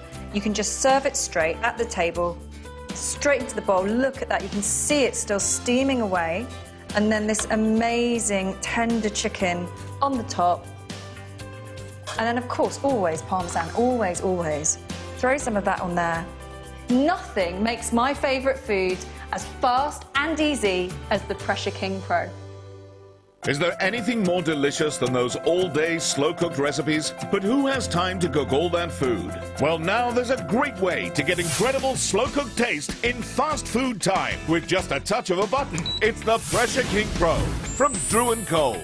The amazing, easy-to-use 12-in-1 digital cooker that cooks up to 90% faster than conventional appliances. The secret of the Pressure King Pro is its steam-infused flavor lock technology. First, the airtight lid locks safely in place. Then, the superheated steam locks in all the natural flavors and seasonings into each of your meals. It also seals in the moisture, so you get that succulent, slow-cooked tenderness and taste. And thanks to the Pressure King Pro's onboard quick touch technology, your food cooks fast and to your exact specifications for great tasting meals every time without all that waiting time. Pressure King Pro is great. I work full time and I have 3 children, so using Pressure King Pro, it's efficient, everything's done quicker on an evening, it's very healthy for them. Our family love Pressure King Pro. Just choose and press the preset button setting for juicy tender meats, flavorful fish, mouth-watering rice dishes, perfect pastas, extraordinary soups, and even hearty stews. In addition to the touch-of-a-button cooking functions, the Pressure King Pro also has built-in settings to keep your food warm, fast reheat, and a super convenient delay timer. It's even got a specially designed browning function to quickly brown off meats and vegetables. You can even cook from frozen in the Pressure King Pro. With no need to defrost, think of how much time you'll save. Plus, the huge 5-litre capacity means you can make enough fresh, delicious food for a large family. Using the Pressure King Pro, it's really great cooking all the family favourites. The kids can request something when they come home and I can have it done for them as quickly as possible. It's fantastic. Because it uses steam-infused technology, the Pressure King Pro is a healthier way to cook too. Plus, the Pressure King Pro's steam technology helps your food retain more of its important nutrients and vitamins than some other traditional cooking methods. So now, you can make truly fresh, unprocessed, healthier food at home. Amazing risotto? Just 10 minutes cooking time. And cleanup's a breeze too. The non-stick inner pot just wipes clean and you're ready to cook amazing meals with a simple touch of a button. The versatile Pressure King Pro isn't one of those old-fashioned pressure cookers. It's a digital cooker packed with technology to make it 100% safe, silent, and so easy to use. And now, your Pressure King Pro even has a traditional slow cooker option. You don't need to buy a separate slow cooker. With just the touch of a button, the Pressure King Pro does it all. For delicious, homemade meals up to 90% faster than conventional cookware, it's the Pressure King Pro. The quick touch, one-pot kitchen king that makes great food fast. In fact, I can cook a whole chicken in less than 30 minutes. Amazing. This is my all-time absolute favourite go-to in the kitchen. Call or go online now and choose the perfect Pressure King Pro for you, starting from just $49.99 for the 3-litre version. It's ideal for smaller families, couples and students. The Pressure King Pro is also available in 5 and 6-litre sizes. The 5-litre Pressure King Pro is a UK bestseller. In fact, one of every 2 pressure cookers sold in the UK is a Pressure King Pro. And it's available in classic chrome or stylish red, copper or black. Simply pick the colour of your choice when you order. You'll get everything, including the Pressure King Pro with its special steaming technology to lock in the flavour and nutrients so you can cook perfect, healthier meals at the touch of a button. You'll also receive the non-stick inner pot and inner steam tray to help you perfectly steam vegetables and fish. Plus, you'll get the special measuring cup and cooking spoon. That's not all. As part of this exclusive offer, you'll receive the bonus Great Food Fast recipe book, packed with delicious recipes the whole family will love. When you order, you can choose your favourite way to pay. Simple, fast and secure. Buy with confidence from High Street TV, one of the UK's largest and most successful home shopping retailers. We pride ourselves on complete customer satisfaction, and every purchase is protected by our 30-day money-back guarantee for your peace of mind. If you don't love it, just send it back for a full refund of the purchase price. You can also take advantage of our interest-free easy pay option. Just ask your operator. Get delicious, slow-cooked taste in fast food time with the phenomenal Pressure King Pro from Drew & Cole. Call or visit highstreettv.com to order yours today. I use my Pressure King Pro every week. The variety of foods you can make are amazing. I can't believe how quickly and deliciously the Pressure King Pro works. Using the Pressure King Pro is fantastic. For people like me with busy lives, we can just come home, it's all in one place, you can cook everything, it's fantastic. The Pressure King Pro is a superb item. It's magic, it's so quick, it's clean, easy to use. I think anybody could use it. For us Brits, food has become a subject that is almost as popular as the weather. Now, with the Pressure King Pro, everyday cooking will be a celebration. You won't believe food can taste this good and be cooked this quickly. And there's only one pot to cook in and just one pot to clean. So washing up's kept to a minimum. It's that easy. And you know what I also love? The way it looks. It's so elegant and modern, it's portable and compact, so it fits really neatly on your countertop. It's something I'm really proud to have out. I don't want to put it away in the cupboard. And now you can get your PKP in red, black or copper, as well as classic chrome, so it'll fit in perfectly in any kitchen. Okay, let's get back to the flavour, the juiciness of the food and the enormous efficiency of the cooking. What I love is the preset functions. It really can't get any easier to cook.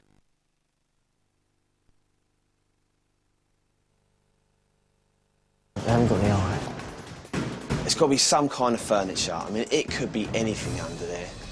I've set my limit, so I'm not going to be pushed on this one. If I can push them up a little bit, I will as well. It's going to be worth more for the antique-y side of things. I think George will probably enjoy this one more. Linda, she clearly is quite crazy and she'll just bid on anything.